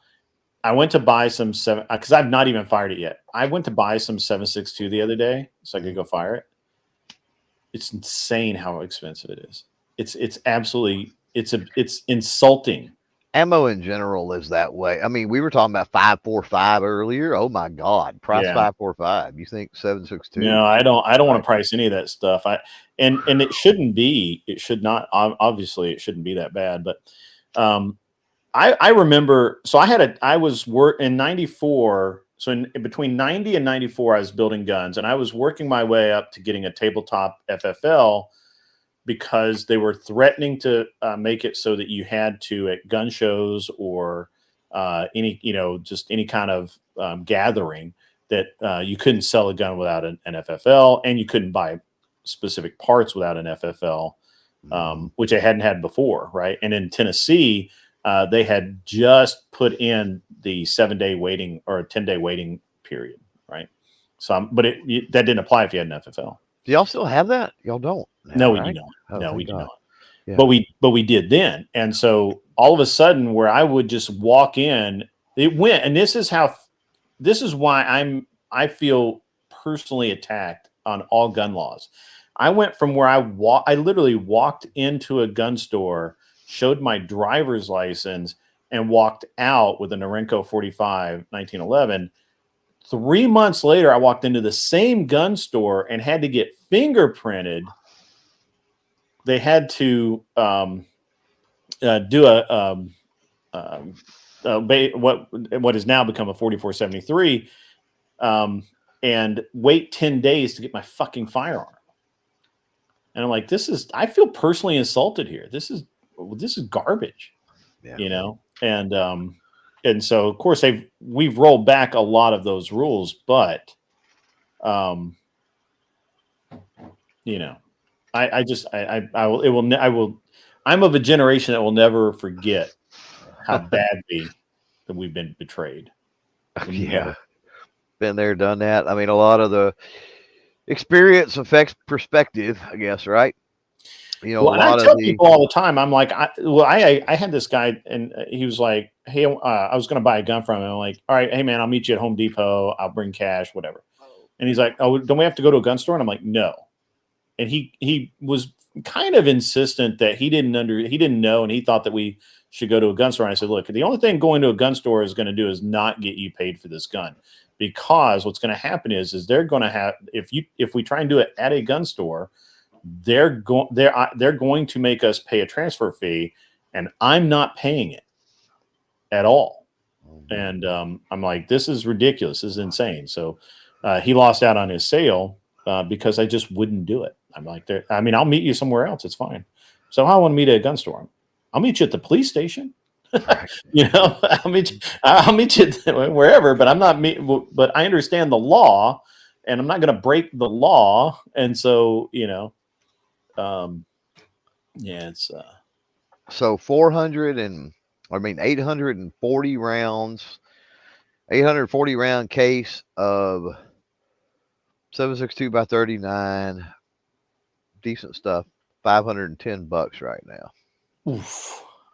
I know, right? Oof. Now it's probably better than the old spam can stuff. I'll give it that.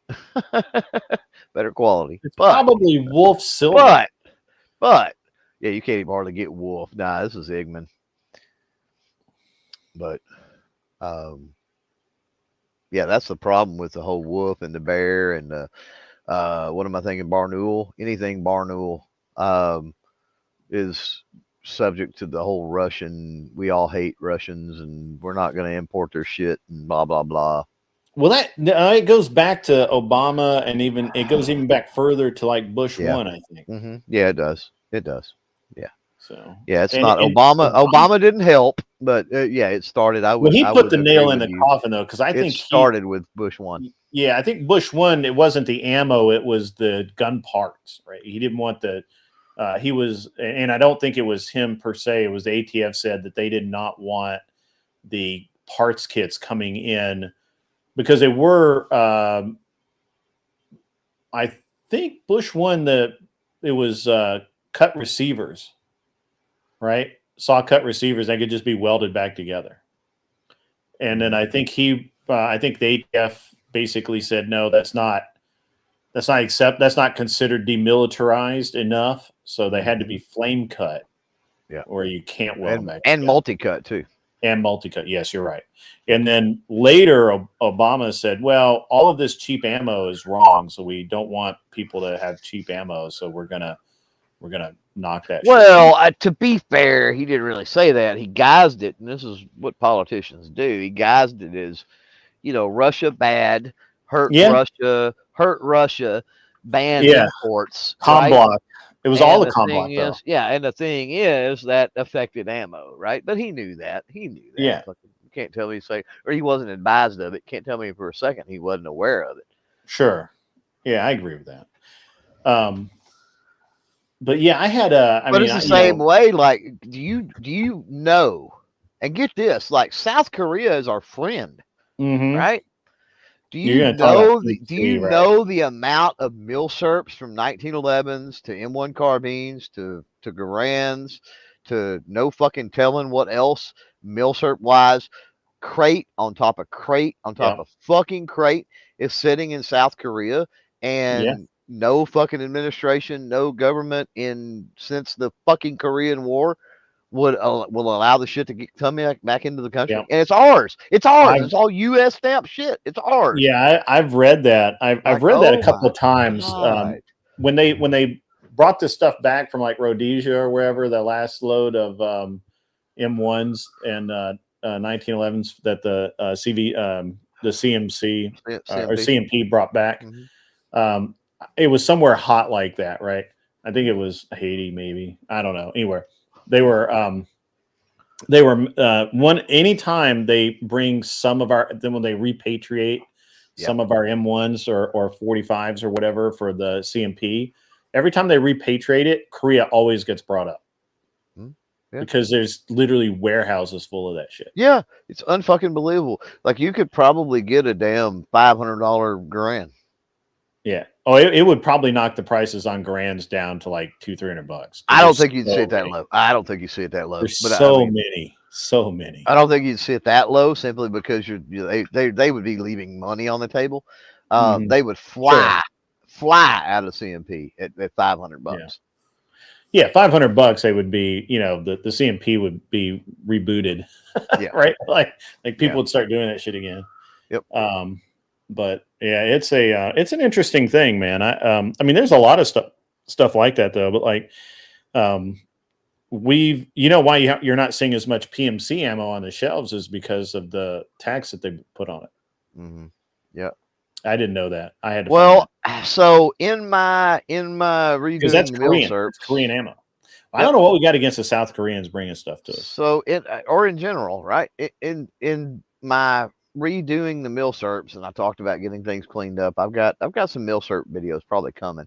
In preparation for that, I needed to buy some ammo, right? And when you're dealing with some of the oddball, French, Italian, whatever cartridges, like PMC, PBRI, that's the only shit you can get.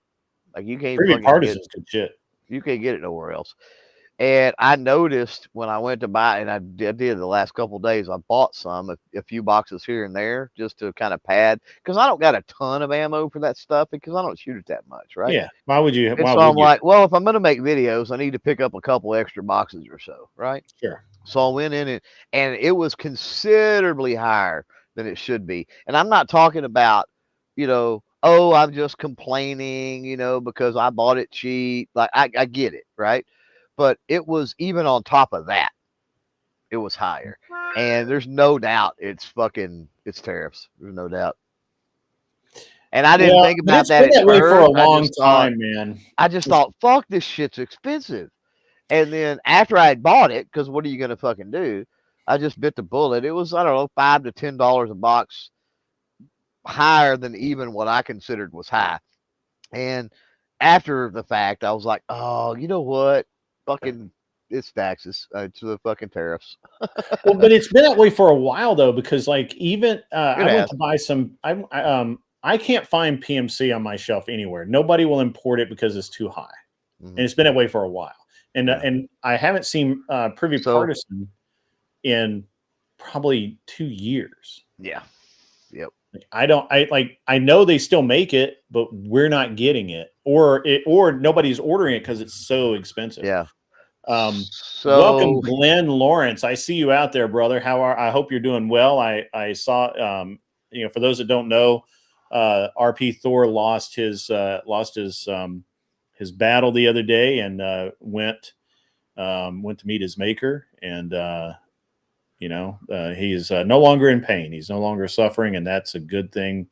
But it is also a tragedy at the same time that we lost a good man. Agreed. So agreed. Rip Thor. Yeah. So. You talk about PMC, interesting enough, and nobody out there fucking knows my local gun shop, but my local gun shop actually has a case of PMC Gold 5.56. Oh yeah.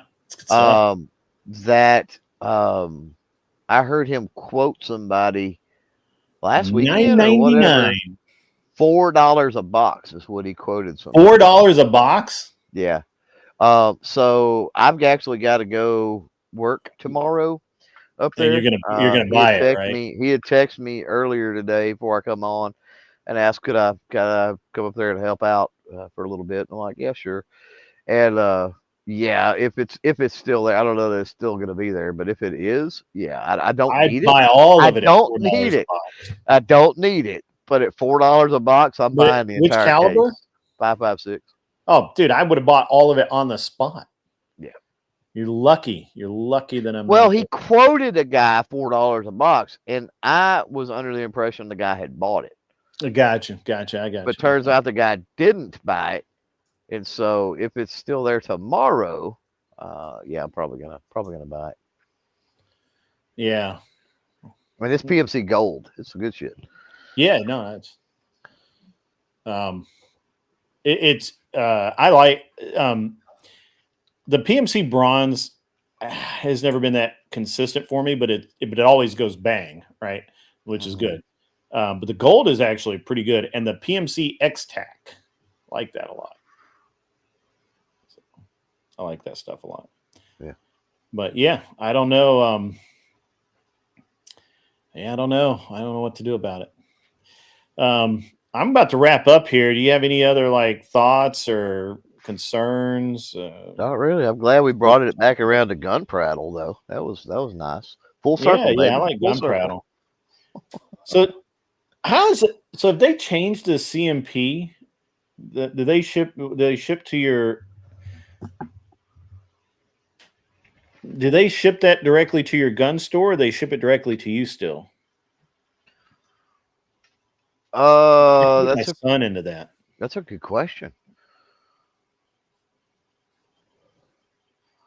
I think. Ooh, I don't know. I haven't gotten anything from PMC. I mean, from CMP.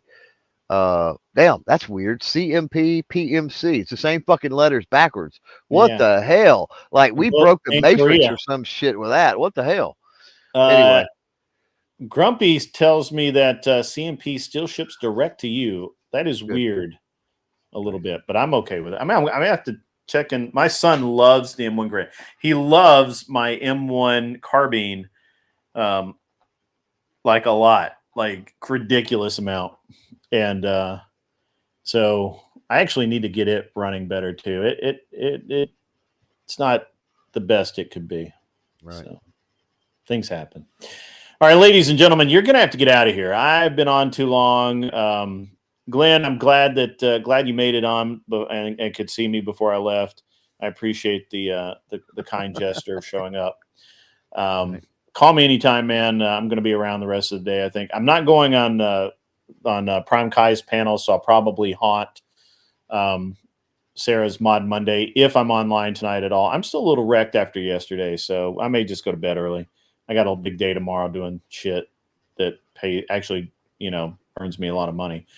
For everybody else, this Monday was not planned. I was going to talk business and housing and all kinds of other stuff, but I didn't. I talked about guns, which is probably better.